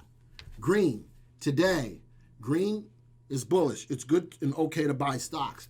If we were in the yellow, it would be neutral. Caution is advised. Notice that when we say red is bearish, do not buy any stocks. Notice we'll never tell you to sell stocks. That's up to you. Everybody on an individual basis will determine when it's the right time for them to sell stocks. But when we get a lot of red in the color guard, especially in this market timing gauge, that's not a good time to add new bullish stocks to your portfolio. So think of it from that perspective. Now, many of you always say, well, you never tell us to sell our stocks. That's because everybody invests a little differently. Everybody has their own set of stops that they're comfortable with. So we recognize that and we respect that. That's why we'll never tell you at any point in time, hey, go sell your stocks, because what might be the right time for us to sell may not still be the right time for you to sell. So let me answer that question and put that misnomer to bed that we never tell you to sell your stocks. But guess what? When it's red and it's bearish, you're not supposed to buy any new stocks. That should help. And if you're not putting on any new stocks, then maybe the stocks that you're in that red situation, would be getting very close to your level to sell the stocks that you own. Always have stops in place. Always have stops in place. Now, I'm going to move this to a small real quick. I'll tell you why. Because this is where we get the idea of how well these indicators are doing on both a week-over-week and day-over-day basis. Notice that today's price is at $44.44.05. All right, we have real-time data, so this will tick real-time as the market moves along. I go back 5 days, 1, 2, 3, 4, 5. I can see that the price today at $44.05 is higher than it was 1 week ago, $43.58. So I know that the price of the VectorVest composite has risen on a week-over-week basis. But wait, there's more. We track it on a day-over-day basis as well. I can look back yesterday, the price closed at $43.67. Today's price is higher than it was yesterday as well. So this indicator rose on both the week-over-week and day-over-day basis. That's why we assign a green tile. This color guard gives you a more detailed look at the market based on those three indicators. RT today closed right now. It's not closed. The market's still moving. So we can see these indicators tick real time. Right now, RT is at 1.03. Well, it closed higher, or it is currently higher than it was a week ago at 1.01. And it's currently higher than it was yesterday at 1.01. This indicator rose on both the week-over-week and day-over-day basis and is above the value of 1. Any indicator that's based on a scale between 0 and 2, above 1 is favorable, right? This indicator not only rose on a week-over-week and day-over-day basis, but it's above the value of 1 and favorable, so we assign a green tile. The next indicator, the BSR, or buy-to-sell ratio. We didn't talk about that yet. What is the buy-to-sell ratio? Remember, every stock in our database gets a buy, sell, or hold recommendation every single day. We look at the relationship of buy recommendations divided by sells. Any of you who are new, these are not buys in the market and sells in the market. These are buy recommendations in the VectorVest software compared to sell recommendations in the VectorVest software. There's a myriad of different things that are needed for a stock to get a buy recommendation, a hold recommendation, or a sell. And I'll save that for another stream to teach you how stocks get to be a buy or hold or a sell. But right now, we have more stocks that are buy recommendations than sells. That BSR, or buy to sell ratio, is above the value of 1 and it's favorable. This is not cast on a scale between 0 and 2 though. But above 1, we have more buys in the system than sells. This indicator looks at the overall health of the market. Above the value of 1, the market is showing signs of strength. So again, going back to the daily color guard, this color guard really encapsulates what's really going on in the market without having to do a lot of scurrying around to try to find out data, put it all together, and come up with a solution. We give you all of that information in one central spot known as the color guard, and that's why step number 3 is to heed the color guard. Currently, 3 green lights today. That's a bullish point for the day. The MTI looks at all 3 of these indicators, into one indicator, also cast on a scale between 0 and 2. Above 1 is favorable, below 1 is unfavorable. But the MTI also tracks something known as the underlying trend of the market. Above 1, the underlying trend of the market is up. So look at all of the data that you're getting. Not data. Look at all of the useful information that you're getting here in regards to knowing what's truly going on with the market. Let me back up. You look at TV, you look at CNBC, you look at MSNBC, you look at Fox News, you look at a lot of the news channels and the talking heads that are out there, okay? And you listen to them talk, and they have people on board, Next coming up, is the market bullish or bearish? Tune in. 8 minutes from now, we'll talk to 2 people, and they'll tell you what's going on. Fine. 8-minute commercials go by. You go back to the show. Hi, Joe. And you work for blah, blah, blah. What do you think is going on in the market? Well, we think that the market's bullish right now based on what's going on with the multiples of the stocks and the earnings and knowing that the Fed is doing this and blah, blah. They have a long dissertation as to why they feel the market is bullish. Then you ask Mike, so Mike, what do you think? Well, Mike works for blah, blah, blah. He's a hedge fund manager. He's been managing stocks. He's got $40 trillion under management and blah, blah, blah, blah, blah. So you think of all of the things that they put behind what they do. You say, wow, this guy's got some credibility. So then he turns around and says, well, no, I think the market is bearish because I'm looking at the ETFs and I'm looking at the 10-year yield bond and I'm looking at what's going on with gasoline and oil and what's going on in Brazil, all of those things. So you're getting caught up in all that stuff. Going, oh man, this guy knows what he's talking about. And the market is bearish. So they argue back and forth. Who thinks the market is bullish? Who thinks the market is bearish? And I know a lot of you are chuckling in your seats right now because that's exactly what goes on when you look at what's going on in the market. Mike says, thank you. Mike says, you are the man, Glenn. Great job. I appreciate that. All right, so think about that. These two are going back at it. And after the segment is done, are you any more knowledgeable if the market is bullish or bearish? Think about that. No, go back. Not there. Keep doing what you're doing. Okay, so you think about that and you say, am I any more educated on knowing if the market really is bullish or bearish, or did I just listen to 7 minutes of information and I want my 7 minutes back? All right, so now let's fast forward from there and go back to here. How about I can tell you that the price of the VectorVest composite is risen on a week-over-week and day-over-day basis, gives me a green tile. That VectorVest composite tracks the move of over 8,000 stocks. Boom. RT, which tells me if the market is in an uptrend or not. It's got a green light because it rose on both the week-over-week and day-over-day basis. Boom. Let's go to the buy-to-sell ratio. It looks at the health of the market. It rose on a week-over-week and day-over-day basis. I have a green light. How quickly did I discern that the market is doing well right now, that the market right now is bullish? Not only that, look at the color guard. Look at the colors over the last 6 days. How many green lights do we have in there? How many green lights tell me that that indicator rose on both the week-over-week and day-over-day basis and is calculated in the last 6 trading days? Did I have to listen to those people on TV get me more confused? Or do I have the power of the VectorVest software to go, hell, I know the market's moving up. Plain and simple. I got more green lights than I have anything. The market is bullish. I can look at the MTI. The MTI tells me that the underlying trend of the market is up. I can go to the trend column, which tracks 2 trends of the market for you every day. The first 2 letters in the trend column shows you an indicator called the primary wave. The primary wave is the week-to-week movement of the VectorVest composite. I can clearly see that the price has risen on a week-over-week basis, so the primary wave is up. How about the second 2 letters looks at the underlying trend of the market, or the MTI. The MTI is above the value of 1, so the second 2 letters are up. How about the slowest, most conservative call we have in the market is called the confirmed calls. We have a confirmed up call. Good. Gordon Gin, look at everything that VectorVest puts in your hands right there.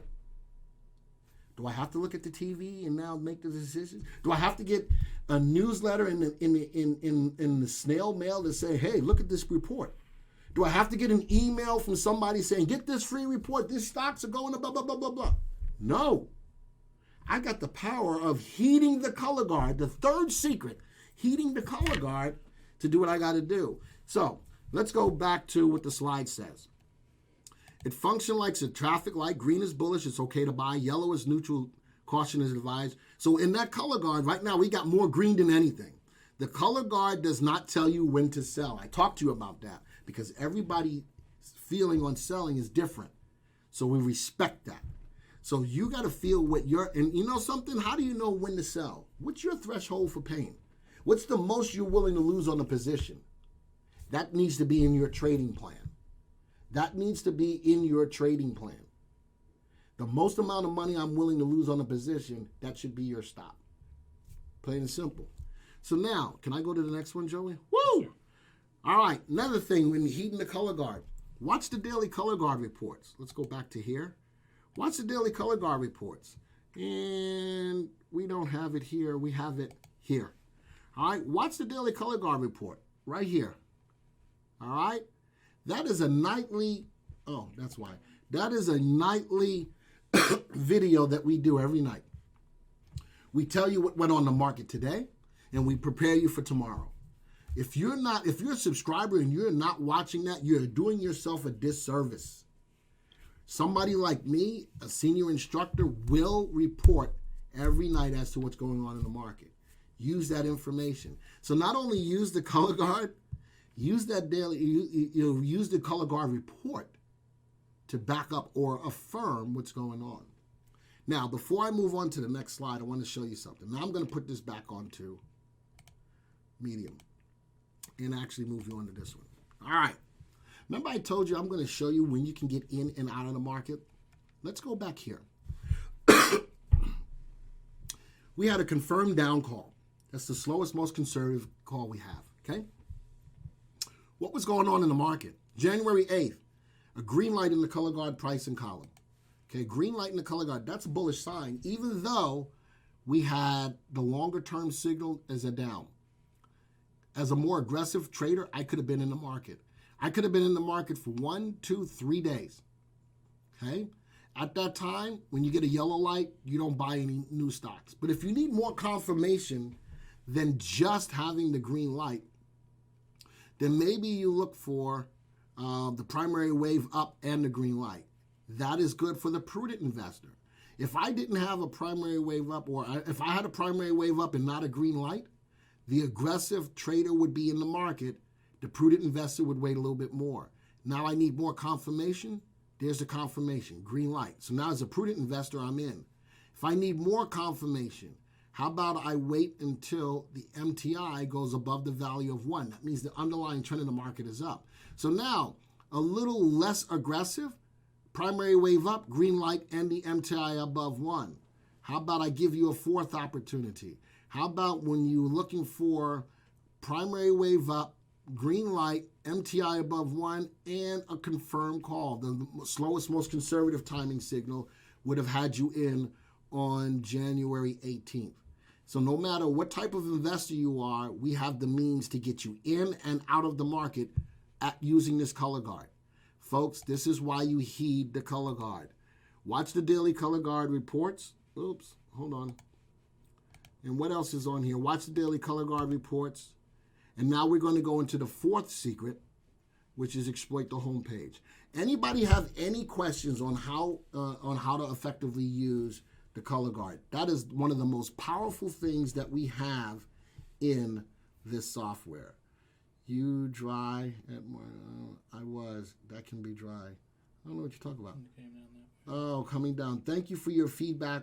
This found the part 1 on the channel. Thank you for having it there. Missed it.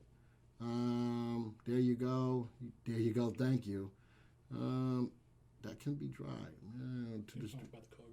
Oh, the color guard report being dry. Listen, it could be at, depending on the person that gives it. Listen, we got different personalities that give it, but they all know what they're talking about. So just keep that in mind. Everybody who gives the report, the color guard report, knows what they're talking about, and it's all about styles. All right, so just keep that in mind. It really is all about styles. So, as we talked about using the color guard, that's a powerful piece of the puzzle And that's why it's one of the 7 secrets. Let's now go back to Faster, Whoa, smart. Didn't mean to do that. Dang it, I'm just jumping all over the place. Woo! I don't know. I'm jumping. You don't be clicking. I'm trying to click on the right stuff. Tell me what you want. Exploit the home page. So this is our 4th secret? That's the 4th secret. So we looked at just the home page, or we looked at just the color guard. Now I'm going to show you how to exploit the home page. What that means is looking at all of the other things that are on that home page. Remember, this whole home page is your entrance into the software. Now, as I look at that, where am I at? There we go. Why did you put me there? Don't put me there. I wanted to go here. And how do I get it back over here? Oh, Lord. Oh, there it is. Exploit the home page. I know. All of the information you need to make money with VectorVest is on the home page. James says he was in the primary wave. Oh, he got in. So James got in on the primary wave? Marjon. Oh, that's Mark. Mark got in on the primary wave. Depending on how aggressive you are, you have a signal to start getting you back into the market after the market has gotten beaten up. All right? So all the information you need to make money with VectorVest is on the home page. Let me break that down. All right? Put you back onto the big home page. All right? And that way, now you get a better feel of all of the things that are here. Can I move things around on this homepage, Joey? I'd rather you didn't. Okay. So, first thing we talked about was the market timing gauge and the color guard. That's not the only thing that's on this homepage, and now that's why I'm showing you more of the homepage. Now, also, Some questions here. okay, I got questions coming up. Joey's making sure I see them. I was in on the primary wave. Primary is slow for me. Really? That is the fastest indicator that we have. Do you mean slow for you or fast for you? Ask Lepades. You saying that it's but not holding funds long. The primary wave is the fastest indicator that we have. It's the fastest that'll get you in. Let me show you something. I'm going to go to the graphs. Talking about market timing. Go back to home. Go back to home. And then go down to VectorVest. Okay. There we go. Let me show you a little something about those calls. I'm looking at a 1-year look back period on the VectorVest composite. So I got a little bit of time where I can talk about this. I'm going to show you the fastest indicator all the way to the slowest indicator to get you in to the market. Let's start with the primary wave. Okay? I'm going to go down. You probably can't see this, but I'm going to go down and change and put on the primary wave. But you're going to see all of the yellow, all of the red and green entry points. Notice that this indicator in Lepades, if you're saying that this is too slow, do you notice that over the year how many calls it initiated? A lot. This is a fast timing indicator. It'll get you out close to market tops. And it'll get you in close to market bottoms. That's what it's designed to do. It's designed to catch all of the bumps and wiggles in the market. That's why we call it the fastest indicator. Let's slow this down a little bit. All right, hold on. Yes, I mean too fast. There you go. That's what I thought. I mixed the words. I'm still in with you, Pro. All right, that's fine. But this is a fast indicator that will get you in, again, close to bottoms and out close to tops and do it time and time again. If this is too fast for you, especially if you look at these signals, you can determine that this is too fast for you and back away from it. Let me slow it down a little bit. Let's go put on the primary, let's go put on the green light buyer. Those are the green lights that show up in the color guard pricing column like we have right now. Now, the cool thing about this timing signal, notice that it only gives you a down on a confirmed down, but when the market's moving up, it gives you specific days on when it's okay to buy stocks. The yellow lights mean that there's no green light in the color guard pricing column. So on the green lights, you can buy stocks or replace stocks that you've gotten out of. Now, the bad thing about this, though, is the market is moving up. Not every green light is the same, and it can get you in even as the market is starting to pull down. So I'm going to put a change on this. I'm going to put on the green light buyer RT kicker. This now uses moving averages of RT in order to get you in and out. Notice that some of the green lights went away. Not as many. All right? Let's slow this down a little bit more. Let's go from the green light buyer to the DEW, technical timing signal. Gets you in and out nicely, but from a technical standpoint. And then go to the slowest, most conservative timing call, the confirmed calls, a lot less calls. So it all depends, Asclepiades. He says, I like this one. All right, so there you go. Asclepiades says he likes this one, which is probably the primary of the confirmed calls. It issues less calls. Look at it, does a good job of keeping you in when the market's up and getting you out when the market's down. Not a bad way to go if you're looking for your longer term holdings. Fast trades for a few days. If you're going to do fast trades for a few days, I'd probably use the DEW. The DEW or the green light buyer. But if I'm going to trade on a more day-over-day basis, primary wave will get me in and out. So, folks, I've taken you through the market timing graph. Even though this secret is to exploit the home page, part of exploiting the home page is making sure that the market timing is right for you. I've shown you the different market timing calls that we have, and that was just 4 out of the 7. That was 4 out of the 7. Actually, it was 5 out of the 7 because I did the green light buyer and the RT kicker. So that was 5 out of the 7 that I've shown. Based upon what you see there, you can find a timing signal for you, however you invest in the market. All right, so I'm going to go back to my home page. Remember, we're talking about exploiting the home page. What else is on this home page? All right, how about we have the top industries and the top sectors on this home page as well? If I want to hone in on, well, man, insurance health is up 1% today, but overall it's got an RT of 1.36. This is the fastest moving industry in the whole in the software. I'm using the home page to get that information. I've never gotten to any of the other tabs. I'm strictly looking at the home page. First off, we looked at the color guard. Now I'm still just looking at all of the other aspects of the home page. So the top industries, top 5 industries are here. The top 5 sectors are here. So I can hone in from sector to industry to help me find some stocks. Well, how about we also have the top stocks by way of our master indicator, VST, with eHealth at the top of the list, up 1.81%. How about SMTX, which is up 3.79%? How about ATTU, one of the top 5 stocks in the database by VST, up 8.84%? Folks, every stock that's our top VST stock on a good up day today is making money.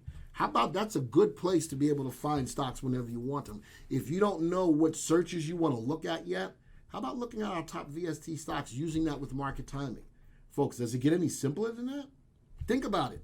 That's a rhetorical question. How simple is that? So now we're looking at powerful information in its simplest form of simplicity. You put that as a good combination together, you're going to make money in the market. Not only that, you're going to make money consistently. There's a difference, again, between making money and making money consistently. Put the timing together. Look at this home page. We haven't gotten into the viewers and the graphs and the Unisearch and the back testers and all that. We haven't gotten into any of that. This is just a home page, and that's why it's secret number 4. It's that powerful. Fast trades for a few days. VST is the VectorVest marker. VST is the value, safety, and timing. It's a vector formula. All right. Jay says top VST rocks, and it does. Looking at some of the top VST stocks consistently can help you to make money. I can consistently help you to make money. All right. So looking at what's going on in the color guard, we're more bullish right now. Looking at what's going on in the market today, and even if you're an end-of-day investor and you don't have real-time data, then you're gonna. That's why I didn't move it. That's why I didn't move it. All right. The whole idea is being able to use this software to make money. Now, I'm gonna ask: does anybody have any questions? Does anybody have any questions? Because if you do, say again. Let's see. Jay says, what is the best signal for a swing trade? Let's check that out. So let's go. You can move that back down. Hang on. Oh, sorry. All right. I'm going to go bring back up the VectorVest, the market timing graph. I'm going to ask you the question. Look at the signals that are generated. And I'm going to give you 3 to choose from. Would you swing trade with the primary wave? Would you swing trade with the confirmed calls and look at the signals that are generated? Or would you swing trade with the DEW? Now, while you answer the question, so it's going to be, you're going to enter 1, 2, or 3. The primary wave, what did I say? Dagnabbit. I didn't write it down. I said the primary wave, the DEW, or the confirmed calls. All right, there we go. Now, keep in mind, looking at the signals that are here, a swing trade is trying to stay in a stock for a couple of days to a couple of weeks. Do I want to use the slow signals such as the confirmed call? Do I want to use the primary wave, which is a very fast signal, can get me in and out a lot faster?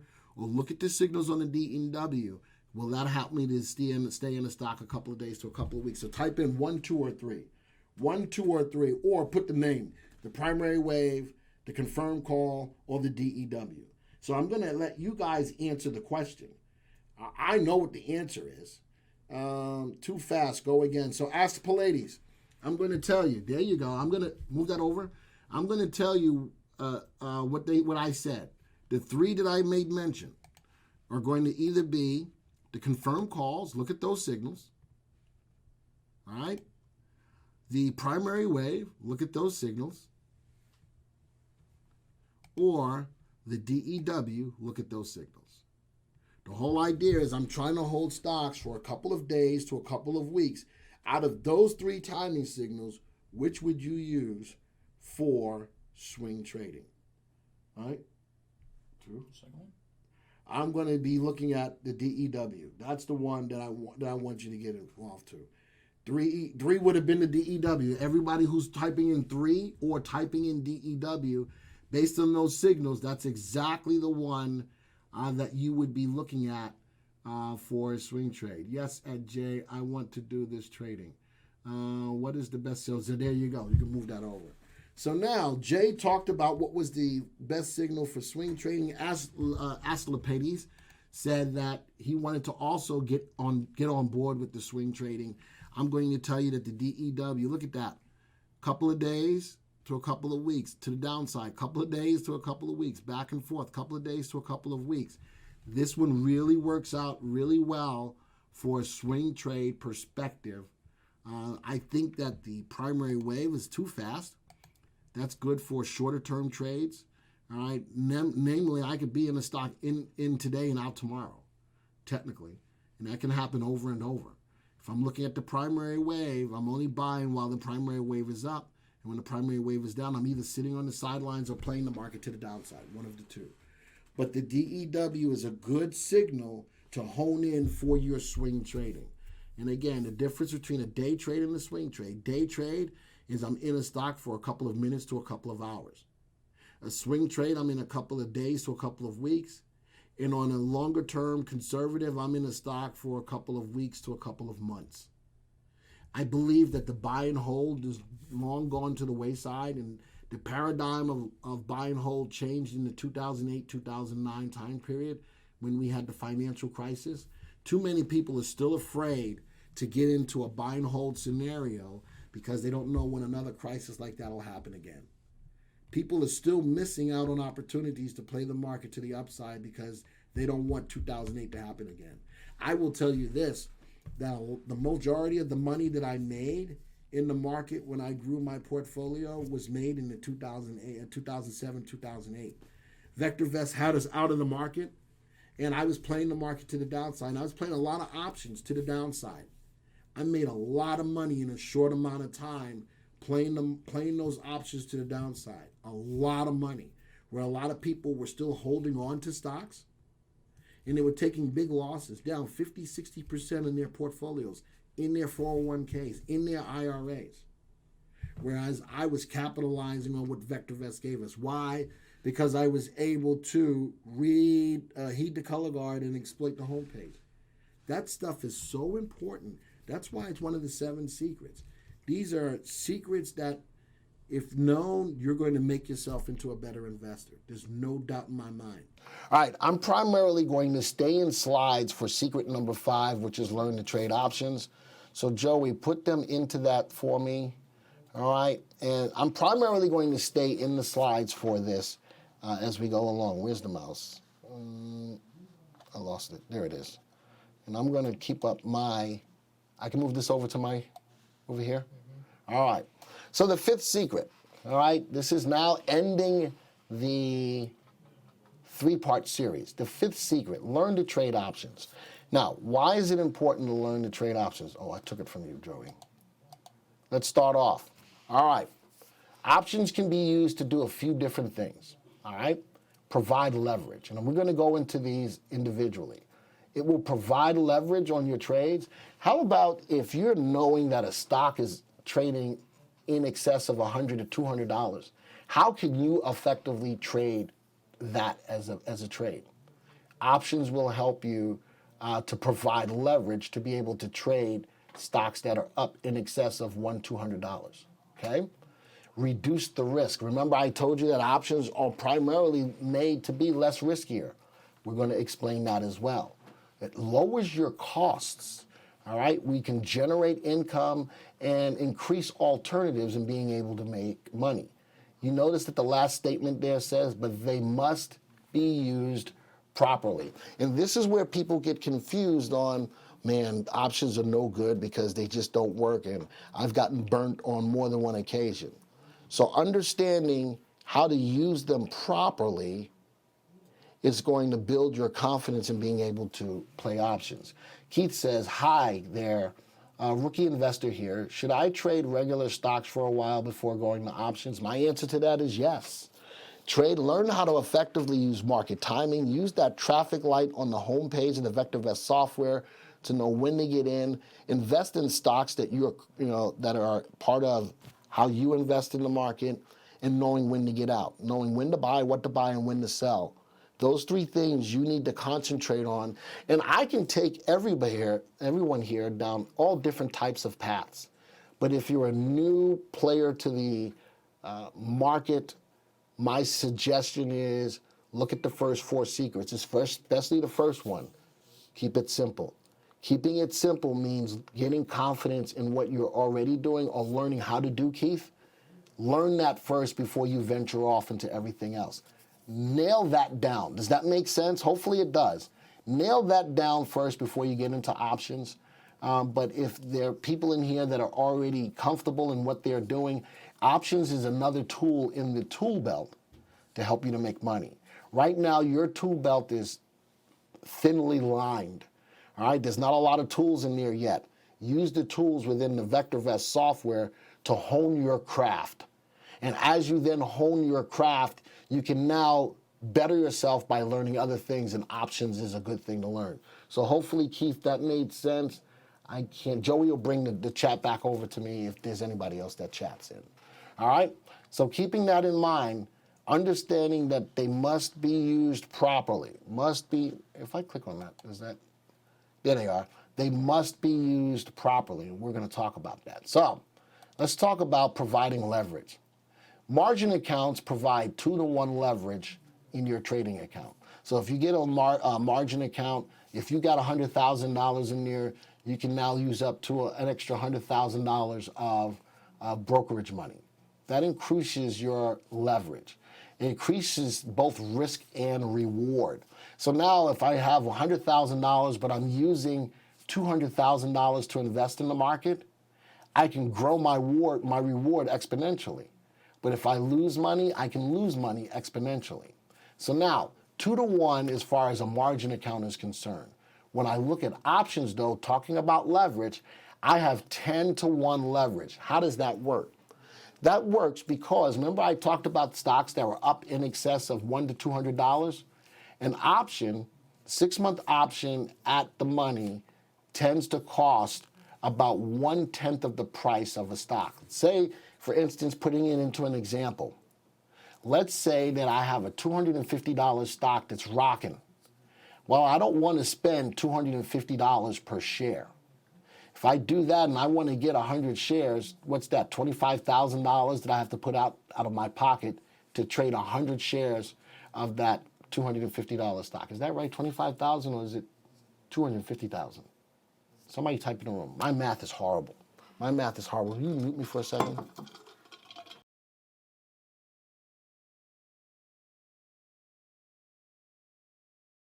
If I have $250 stock and I want to get 100 shares, I think that might be $250,000. Might be. Anyway, it's 25,000. Thank you. It's $25,000. All right. So now, would I rather lay out $25,000, or if the option is 1/10 the price of the stock, that now becomes $25 to trade the same amount of shares by way of options. Now, options are, when they're bought in lots of 100. That means it's one contract. So I can control 100 shares of that $250 stock at the price of $2,500. Would I rather control the stock outright at $25,000, or control 10 shares of that stock, 100 shares of that stock at $2,500? So that provides leverage. And especially if I don't have a lot of money to trade in the market, options may be a good way to go, providing leverage, so I don't have to use as much as my money to play the market on that more expensive stock. It lowers my value. It lowers my costs. It reduces risk when used properly. How does it reduce risk? So if I have 100 shares of that stock, the stock goes down 50%. I've lost 50% of my money, my investment, right?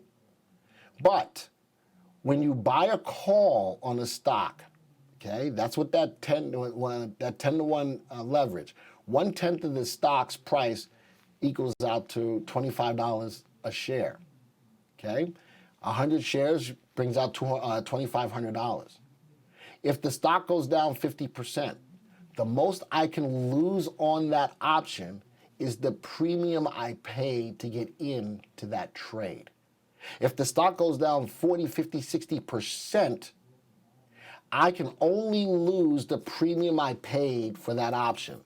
So it reduces your risk because I have a set amount of money that I can lose on the trade from the onset, whereas I don't have that when I buy the stock outright. So when you can reduce your risk and increase your leverage, spend less money to control the same amount of shares, and I'm capped out at how much I could lose, that not only provides leverage, but it reduces your risk. So for any of you who sit there and say that options are more risky, they are by design led out to be less risky. And I think a lot of people who are new to options don't understand that. The most amount of money I can lose on an option trade is the premium I received or premium I paid out. That's it. I can't lose any more than that, no matter what the stock's price does. So options will provide leverage, especially if I don't have a lot of money to invest in the market, but I want to take advantage of what's going on in the market. Options are a good way to go. But I'm still going to go back to Keith's question. If you are still new to the market, I'd rather see you start to hone in on your skills to know when to buy, what to buy, when to sell. Once you get comfortable with that, Keith, then options are a great tool to add to your tool belt. All right, so you going to bring something over, Joey, or not? Okay. So let's talk about the next slide, which is reduce the risk. You use less capital to control an asset. So instead of putting out $25,000 out of pocket, I put out $2,500 out of pocket. Let's say I lost all of my money. Would you rather lose $2,500 or would you rather lose $25,000? The options will reduce the risk because of the less capital that I have to lay out. You buy put options to protect the single stock positions. So if a stock is going down and I don't want to lose out on getting the stock just go down, if I buy a put, I protect myself, reduce the risk of the stock's price going down. So I still own the stock, but a put option will help to alleviate some of the downward selling pressure or capital loss in my portfolio. Example, let's say I still own a stock, and let's say it's a $20 stock. I own the stock. The stock starts going down. But I know for the long term it's a stock that I want to hold on to. How can I protect myself without giving up that stock? I can buy a put option. As long as the stock's price is going down, that put option will increase in value. That helps to offset the price depreciation of that stock in my portfolio. So I'm reducing the risk of owning that stock long. So yeah, I own the stock, but the stock goes down. If the stock goes down 20, 30, 40%, that could be a big hit to my portfolio. But if I trade a put option, now that 20, 30% may only end up to being 5, 10, maybe even 15% loss because that put helps to offset the price depreciation in the stock. So it reduces the risk even on stocks that I own outright. Use option collars to protect an entire portfolio. So instead of getting out of my long-term holdings in my retirement portfolio, and when a bear market comes, man, I'm going to sit through a whole bunch of loss. You don't have to. Learn to buy a put and sell a call, which creates a collar on your full portfolio of stocks. You will do that collar on an index. So that index going down will protect you against the capital depreciation in your portfolio. Buying a put, we also call it a married put, helps to reduce the risk on a stock that you own long, whereas an option collar protects a whole portfolio of stocks. Now, let's go see, how do you trade? Don't start, Jay. I know that you're here. Don't start. Don't start with me. Jay is one of our VectorVest subscribers, and he's funning me right now. He's having fun with me right now, which I don't mind at all. I love his sense of humor. All right? So now we learned how to reduce the risk on a stock that I currently own and reduce a risk on a portfolio of stocks by learning to play a collar. All of this helps protect my overall portfolio, which is why options are a great piece or a great tool to have in your tool belt. Without that, in your IRA or on your stocks that you own long, when the bear market comes, you're at the whim of the market and you sit there and go, I know this is a great stock. It's just getting beaten up. It's going to return. And a lot of times it does.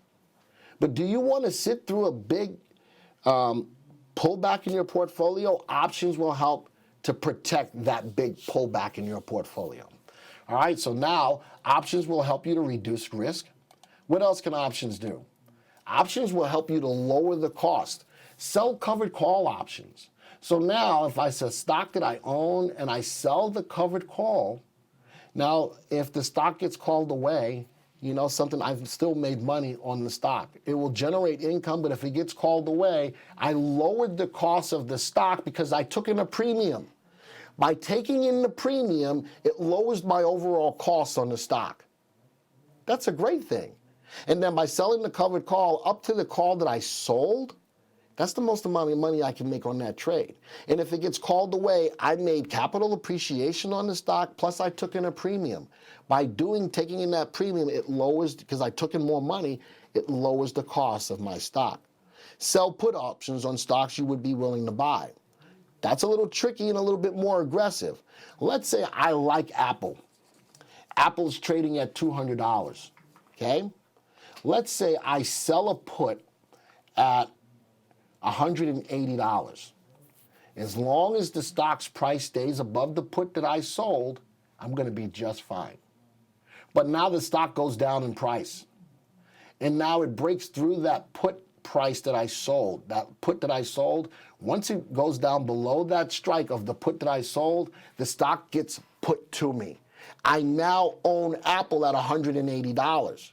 But as long as it stayed above that $180, I took in a premium, it's all mine. And I didn't even have to own the stock. But now I own the stock because the put got breached. I own the stock, but instead of owning Apple at $200, I now own it at $180. That is a great way to get into a stock at a cheaper price that you denote and still make money on the trade. But you got to have the money to cover the purchase of the stock. All right, it's called selling a put naked. But you should only do that on stocks that you like, that you don't mind owning, and you're getting in at a lower price. That's the beauty behind that. All right, so it will lower. So instead of buying Apple at 200, I now own it at 180. I just lowered my cost on that Apple trade. Selling the covered call by taking in the premium, I just lowered the cost on the stock that I own.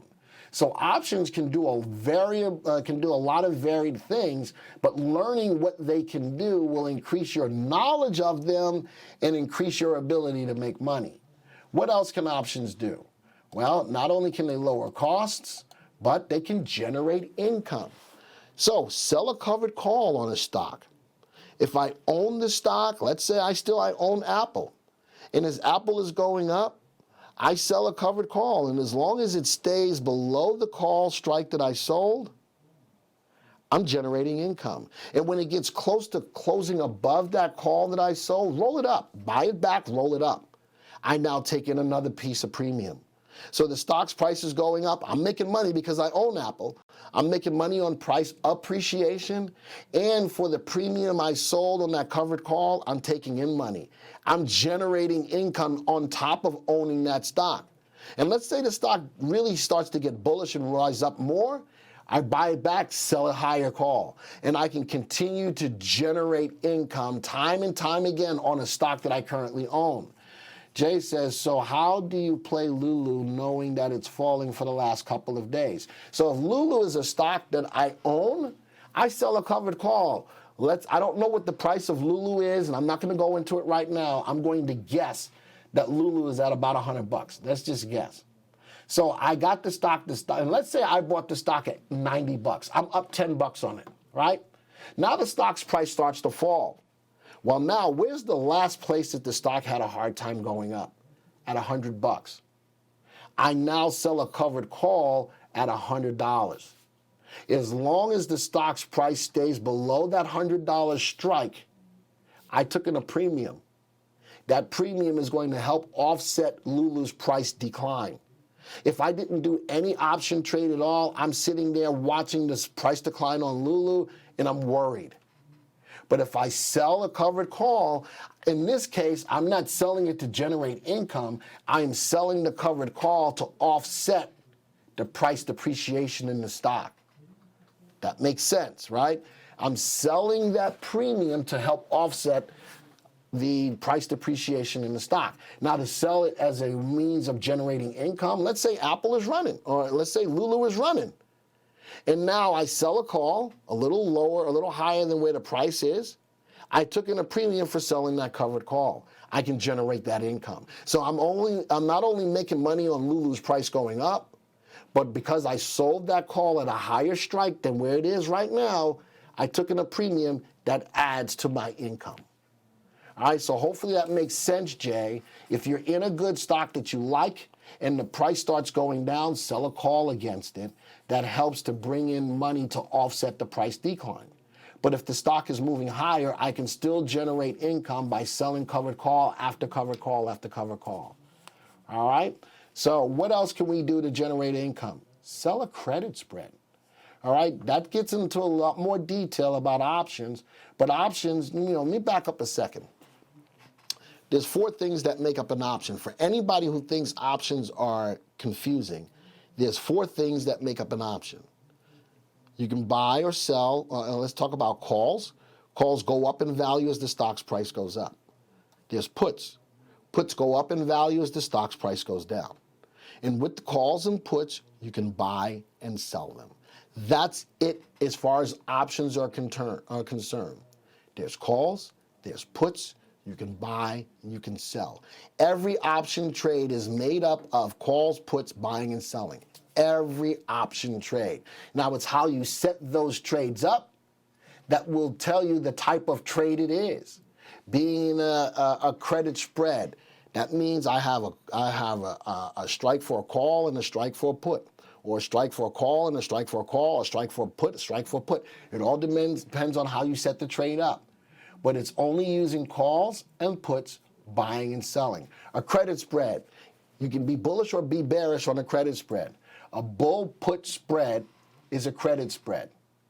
A bear call spread is a credit spread, but going to the downside. When you look at that trade, a bull, it's a bullish trade. Puts, I'm buying and selling puts, spread, I'm spreading strike prices. What is a strike price? A strike price is where you strike a deal with the buyer or seller of where that price should be or where you want it to be. And as long as it stays within that spread, you're going to make money. If it goes out of the spread, either way, it's going to expire worthless. But if I took in a premium, if it expires above my strike, it's going to expire worthless, but I made the premium that I sold on it.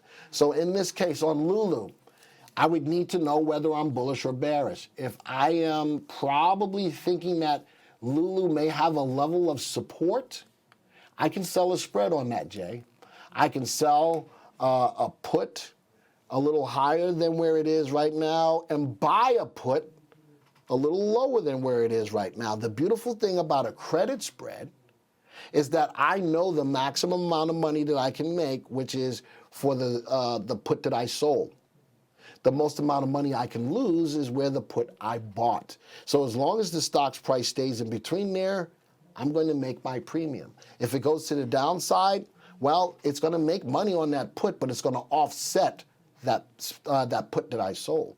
If it goes above, well, then that put that I bought is going to offset going above the put that I sold. All right. So credit spreads, and actually I'm finding that more and more people are selling credit spreads on weekly options. That's a great way to generate income every week. Sell the spread on something like an index, like the Dow, primarily the S&P 500. I can generate income every week because they expire at the end of the week, and as long as the stock stays within my 2 strikes, I am going to be just fine. So people who have already gotten to the point where you're comfortable knowing when to buy, what to buy, and when to sell, generating income by way of credit spreads is a great way to do that. We actually have option courses that show you step by step how to generate income selling credit spreads. Something that if you haven't done already, you might want to consider. But understanding in this presentation on how one of the 7 secrets to making money in the market, options is a great way to do that. And selling credit spreads, possibly the weekly credit spreads, is a great way. And think about it. If you can make $100 a week, just think about it. I'm thinking about it on a low level. If you can make $100 a week in a year, how much is that? $5,200 a year? That's on the way low side. That's not a bad stream of income. And if you can get really good at this, if you can do about $100 a day doing this, your stream expands exponentially. You do the math behind that. Now, am I going to tell you that everybody in this room can do that? No, not until you learn how to do it properly. That's the key. Remember on that first slide, it says these option trades can be done if you do them properly. Let's see. Kev says, what's your name? Got here late. My name is Glenn Tompkins. I'm one of the senior instructors here at VectorVest. All right. And Jay says, is that the options paycheck course? The answer to that, Jay, is yes, it is. It's the options paycheck course that will go and delve deeper into selling spreads. All right. And I believe that from the standpoint of selling credit spreads on a weekly basis, you can generate some income. And I'm keeping it on a very simple level of generating income of $100 a week. That's $5,200 a year. That's $5,200 a year that you didn't have before while investing in the market. So let's say you do good in the market. Would you be adverse to adding another $5,200 on a very slow level to your portfolio? I don't think anybody in this room can tell me no. And that's just learning the basics, the simplicities behind trading options. Learning that this is the 5th secret to making money in the market. How much is the course? You know something, Kev? Do me a favor. Hold on. Jay is here. Jay, how much is that course? It's not cheap. It is not a cheap course. But if you want to know step by step what to look for, If Jay doesn't give me the answer, call out product support, Kev, to get that answer, because I don't want to give you bad information. All right, so if Jay can put the price out there, it'd be great. If not, give our product support staff a call. But if you want to know from the beginning to the end on how to trade a credit spread, we show you everything to look for. We show you where to find the stocks in the software. We show you what attributes are needed to put the trade on. We show you how to exit the trade. We show you how to take the profit. We show you everything, every nook and cranny on how to set that trade up and trade it. All right? That's what we do. All right, so part of what options can do can generate income. What else can options do? Increase alternatives. Make money whether the stock goes up or down. So now, how about this? How about earnings comes out on the stock? How about there's an options play to help you to make money on that stock no matter which direction it goes? How many times have you seen a stock beat earnings and then forward guidance tanks it? Well, we got a trade for you by way of options that'll help you take advantage of that trade. It's called the straddle. You buy long calls and long puts at the same strike price on the same expiration date. So normally if you buy an option, general rule of thumb, you want to buy an option for at least, I'm going to say, put it out there for about 3 months, 45 days to 3 months. What you need to do as a buyer of an option, you need to buy the time to be right. Because the trade may not start off in your direction, but if you bought the time, you've got more time for the option to come into play and work in your direction. Now, as a seller of an option, you normally want to sell for about 30 days or less because that time value drops off tremendously in the last 30 days. So as a seller, I want to sell the buyer the least amount of time to be right. Chances are, because most stocks expire worthless, you'd rather to learn to be a seller of an option, learn to sell those credit spreads until you get comfortable learning how to sell a naked put. I probably would never sell a naked call. That's just me in general. But I will, learn how to sell those credit spreads. Do them on a weekly basis. Now, when a stock turns around and earnings comes out, if you buy the call and the put at the same price, I don't like doing iron condors. I like doing. Oh, you like doing iron condors. I'm going to get to that in a second. Somebody put the link out there already for you for the options paycheck course, and thank you for that. But I'm going to talk about iron condors because the stock goes up or goes down and you're not sure which way it's going to go. You buy, it looks like a V-shaped trade. Anyway, I don't know. Looks like a V-shaped trade. You buy a call at one strike price, you buy a put at the same strike price. No matter which direction the stock goes, it's going to go in one direction. You're going to make money no matter which direction it goes. So buying a straddle is ideal for earnings coming out. How about on an FDA approval on a drug stock? Straddles are a way to go as well. All right, so if you don't know which way the stock is going to go, you're going to spend more money on the trade, though, because you have to take money out of pocket for both the calls and the puts. All right? But it's a great way to be able to take advantage of a stock that you're not sure is going to go which way, but you know it's going to move one way or the other. Straddles are a great way to go. Now, how about you can buy stocks, you can take advantage of when stocks are going up or down. How about you can take advantage, how about you can, we're not going to do that yet. How about you can take advantage of stocks that move sideways? Bruce, that was Bruce? Bruce says he likes condors.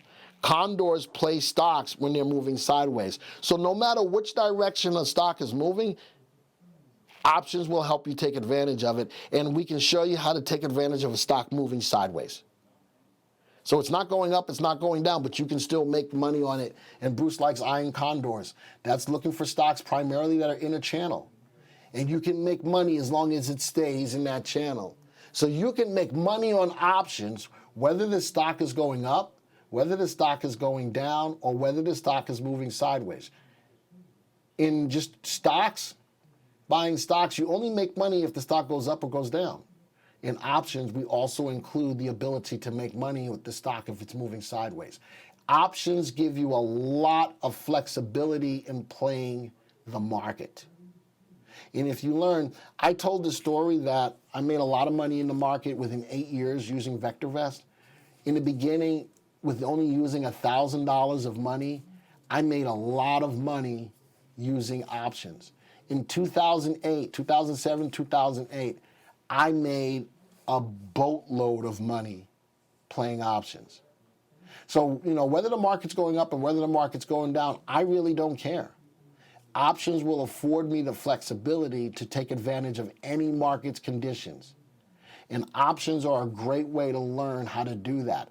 And if there's anybody out there who's still nervous about what options can do for you, take a look at that link that was put out there about the options paycheck course. Like I said, it's not cheap. But understanding, looking at these slides, that options are designed to be less riskier than stocks. Take that misnomer, put it to bed. Options are designed to be less riskier than stocks. Options leverage how much money you have to put out in the market. This speaks to a lot of people who don't have a lot of money in the market. Options are a great way to stay and play with the big boys and still make money in the market. $1,000 took me to over $90,000 in 8 years using options. 8 years, $1,000 to over $90,000. Now, is that going to be for everybody that's in this room? No. But I had the power of VectorVest to help me to place my trades at the right time, to understand what option trades I was putting on and why. So if there's people out there who are still wondering if options are something that they can look into, that's from a personal experience, folks, of being with VectorVest over 14 years. Options are a tool that are going to be essential in your ability to increase the opportunity to make money in the market. So for everyone who was nervous about hearing about options and you gave me an opportunity to talk to you about options, for that I thank you. For those of you who are already playing options, hopefully I've just reignited the fire in you to do more of playing the options. Options are a great tool to have. And make sure you have the right tool. Keith, I go back to you. Make sure you have the right tool to play the market. Right now, I want you to learn how to know when to buy, what to buy, when to sell. Bruce, I know you already know how to trade options. Just make sure that you're honing your skill set to be able to master your ability to make money. So that goes. And Jay, you need to just go back through your set. You already bought the options paycheck course. Use it, man. Don't just let it sit there. Use it. You paid for it. Use it. And if you need help, Jay, just you know how to reach out to me. Use it. All right? So that's everything in regards to the fifth secret, which is learning how to play options. Let's go to the sixth secret. The sixth secret is stay informed. Remember we already talked about utilizing the home page? That's pretty much it in a nutshell. Stay informed. Know what's going on. Part of staying informed is knowing what's going on in the software at all times. Let's see. Jay says the option, it's $9.95. $9.95 is what we charge for the options paycheck. The options jumpstart is a great primer. And that primer really talks about understanding calls. And Kev, if you're ready to step out in the world of options, that's probably a good course, which is the options jumpstart. I believe it's like $295. Don't quote me on that. That's what I think. It's a lot less expensive than the options paycheck, but that course teaches you how to play calls, how to play puts, and how to sell covered calls. All right, 3 of the basic option trades. That might be a good step for you, but really, Kev, I really want you to, was it Kev? It was Kev. Who was the one that said about learning? It was Kev. Was it Kev? Lose it. No. Scroll back up. Who talked about learning how to, yeah, I need you to, oops, that was, scroll back up. I'll do it. Stop touching it. Say hi, Joey. Hi. All right. That was Keith. Keith talked about, what you should do as far as learning first. Keith, stick with when to buy, what to buy, when to sell. Lock that in, all right? When you're ready to jump, I would honestly say anybody who's new to options, take a look at the Options Jumpstart course. It teaches you how to know, it teaches you calls, puts, and covered calls. All right? So let's go back to staying informed. Keep up with new developments in the software, all right? Keep up with new developments in the software. Read the views. How many of you, and I'm not going to ask that question because I'm not going to put you all out there. If you are a subscriber to the VectorVest software and you do not read the views, you are doing yourself the biggest disservice that you possibly can. You are doing yourself the biggest disservice that you possibly can. Read the views every night. Every night we provide for you the daily color guard report. That's number 2. One of the people like myself, I am a senior instructor here at VectorVest. Once every few weeks, I will do the daily color guard report. It's a means of knowing what's going on in the market today and preparing you for tomorrow. Stay informed. Watch our special presentations. We do strategies of the week every week. Watch them. That's a good way to stay informed. Now, why is that such a good way to stay informed? Because if you don't have a trading plan in hand right now as a VectorVest subscriber, we're going to teach you every week how to use the VectorVest software. You're going to see a special presentation that reaches out and touches you and saying, wow, I like that. I want to put that into play. Use it. We do that for you every week. Now, if you are currently in a trading system that you're comfortable with, understanding when to buy, what to buy, when to sell, and you're good to go. The only time that you're going to change your strategy is if we come up with a special presentation that you like better. You do not change your trading system every week just because we give you a special presentation every week. The only time you should ever change your trading system is if we give a special presentation that you feel better fits how you invest in the market. That's the only time. But every week, especially because we get new people every day, we provide a means of learning how to use the VectorVest software. We provide a strategy of the week or a special presentation. Watch our educational webcasts. I do a lot of webcasts. Whether this is one of them as far as a live stream or webcasts that we do within the software as a VectorVest subscriber. You'll hear me say more than one time, we are not putting you out. This is not baptismal by fire. We walk you through what you need to do to effectively make money in the market. This is what it's all about. This is a subscription service. Do you think that we make money on the trials that we send out to you guys? No. We make money on the subscriptions. The only way you're going to subscribe to this software is if you're making money. If you're not making money, you won't subscribe. So our job is to not only get you to subscribe, but to teach you how to use the software. Who else is out there that does that for you? What other service out there has that personal connection to you from that perspective to teach you how to use their software? And it's not that we ever just throw you one off. We are going to work with you. Let's go see. Yes, it was me, J295. Mike says, read the views to get the news. I like that. I'm going to use that, Mike. I'm taking that. I'm taking that. Use the news, use the views to get the news. I like that.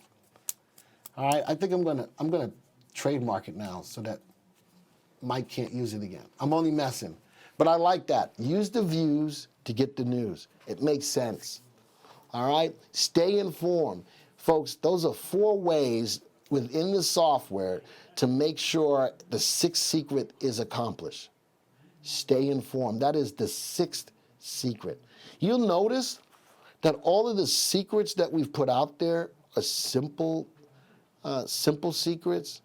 They are commonsensical secrets. There's nothing that's esoteric here. There's nothing that says, well, you have to wait till a 70-degree day when the sun is at the horizon and wait for the Dow to be. It's nothing like that. It's nothing like that. 7 secrets to making money, very sensible. It all depends on just how much you're willing to trust the software to do those simple things. This whole idea is very simple. I know you're trying to, it's very simple on what we need to do. All right? And that's why this has been a good mini-series, especially to a lot of people who are not currently in the market. And if you are currently in the market, these secrets are designed to add to what you know. Not take away, but add to what you know and lock in. You know, no matter what you do in life, you have to hone your craft. Whether it's where you are working, whether it's an instrument you play. I'm a DJ, so I got to hone my craft of being a DJ. If you're a singer, you hone your craft in being a singer. So think of it this way. If you're an investor, you hone your craft. These 7 secrets are designed to help you hone your craft. Think about that. Think about that. It makes sense whether you want to agree with it or not. It makes sense. All right? And the last thing, the last secret is to be an optimist. Now, being an optimist doesn't mean that you need to be a Pollyanna. Don't be unrealistic. Don't just sit around and just go, well, you know. Be active in what you do. Be optimistic about what you do. You know, and if you go into trading with a negative mindset, you're going to get a negative result in the end. Understand that you have a software, you have a service that's going to help you. Trust it. But in order to trust it, though, you've got to do some work on your own, because I can tell you to trust anything. Anybody can tell you to trust anything. The only way you're going to ever trust anything is when you do it. That's why we invite you to take a trial. That's why we invite you to do a getting started training with one of our product support reps. That's why we invite you to give us a call when you have a question that needs answering. That's why we invite you to send an email if you've got issues. That's why we invite you to call at any given time between 7 a.m. in the morning to 11 p.m. at night. Be an optimist. Know that you set realistic goals for yourself.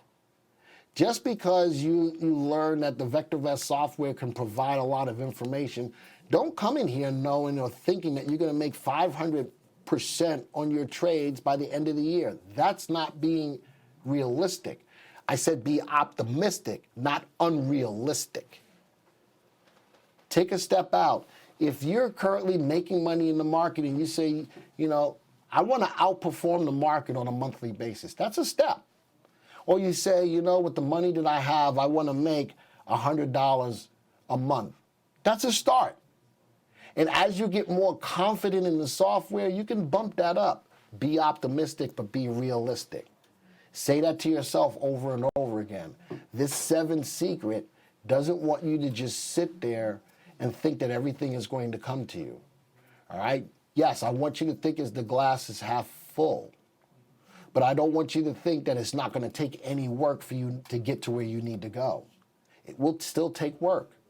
A lot of the heavy lifting is already done by us. A lot of the heavy lifting is already done by us. But you've got to step the foot out to be able to say, all right, I'm ready to trust VectorVest. And now, you know something? I'm not going to use all my assets. I'm going to take a small portion of my assets. You know something? Maybe I do need to learn about options. Take some of that money from your assets, invest in the options course. Look at either the Jump Starter course for brand new people, or if you do have some options knowledge like Bruce has, maybe you think about the options paycheck course. All right? But take a small, and you know something? When you take that money and you spend it, don't look at it as an expenditure. Look at it as an investment in honing your craft. Change the mindset that you have.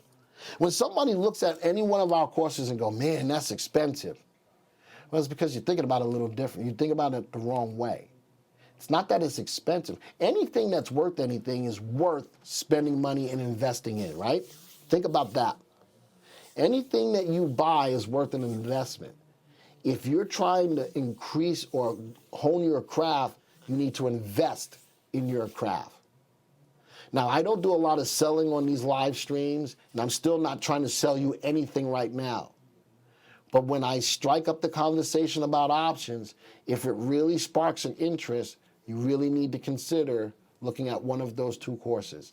That 5th secret, folks, is very crucial in increasing your ability to make money.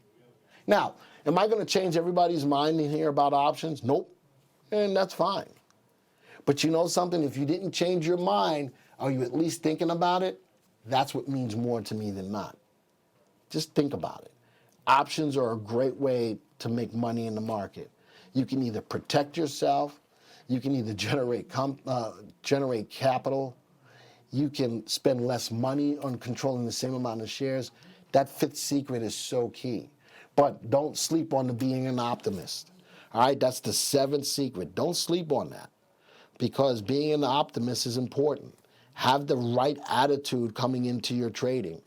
Don't bring the negativity into the trading, but don't be unrealistic. If you set unrealistic goals, you'll never hit them. And then you'll think that trading is just sucks. All right, be realistic. All right, got about 7 minutes left. Tell you what we're going to do. Did you take away my desk? No. Anybody have any questions? Let's start off there. Anybody have any questions in understanding how to put all 7 of these secrets together? These 7 secrets are sensible secrets. These 7 secrets don't take a lot of thinking on your part. And I'm not wanting anybody to be sheep out there. I want you to get an understanding of what the software will provide for you. This software has been around for a lot of years. I've only been here for just a fraction of the time that the company has been here. But I love what I do, and I believe this mini-series of the 7 secrets can turn your life around, can turn your investing life around. It really can. All you have to do is learn to apply them. You've now learned them. The videos will replay again. If you missed secrets one, the first one, the second one, and now this is the third one, if you missed any of them, go back and look. Take notes. Take notes while you're looking at the video. I think that as you take those notes and you start to implement them into your current day's trading, you're going to see a big difference in your trading. You're going to see a big difference in your trading. All right, now if nobody was asking questions, I got 5 minutes left, but if nobody's going to ask questions, I'm not afraid to end the webcast or the live stream earlier. All right, I'm giving you an opportunity, especially people who are new to options. I'm giving you an opportunity to get your questions answered live. All right, don't worry about if you think it's a silly question or not, doesn't matter. This is a great opportunity to get your questions answered live in this forum of the live stream. But if you still want to keep it to yourself, that is up to you. And if I don't get any questions, what I'm going to say, it's been my pleasure to give our first mini-series. What you said, Joe? What did you say? All right, so Joey just mumbled. So what Joey says, if you like, let me know if you like or dislike the streams. All right, if you think that they're helpful, let me know. If you don't like them, let me know. That's the only way we're going to make these better. All right, so I do want comments from the people that are in the room. By all means, even if you didn't ask any questions, I still want to know from everybody that's in the room. If you think that these webcasts or these live streams are good, just type a yes.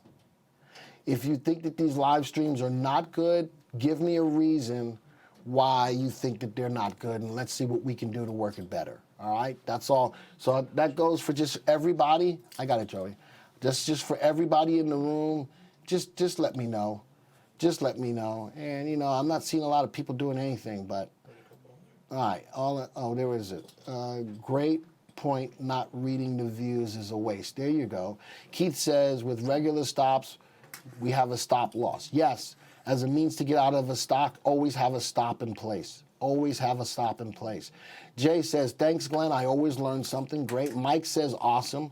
Keith says, with options, how we have a way of protecting a drop. So knowing with options, Keith, the most amount of money, if I bought an option, the most amount of money I can lose is the premium I paid.